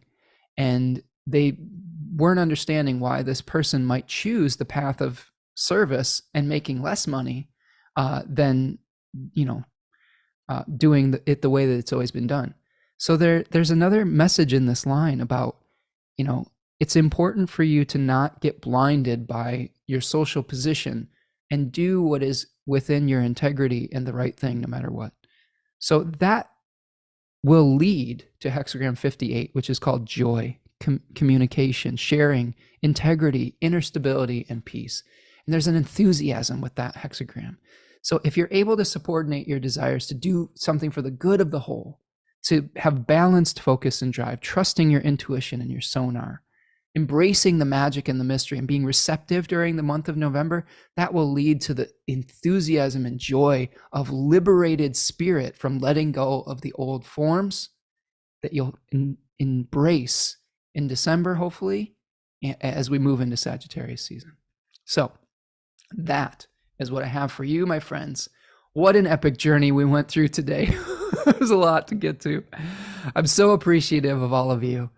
Please do me a huge favor, like this video, subscribe to the channel, subscribe to the newsletter, check out the Decans of Scorpio if you want a deeper dive, they're on sale. Support Third Coast Mojo, Good Sigil, all of the other friends that have services and products that we have that join us here.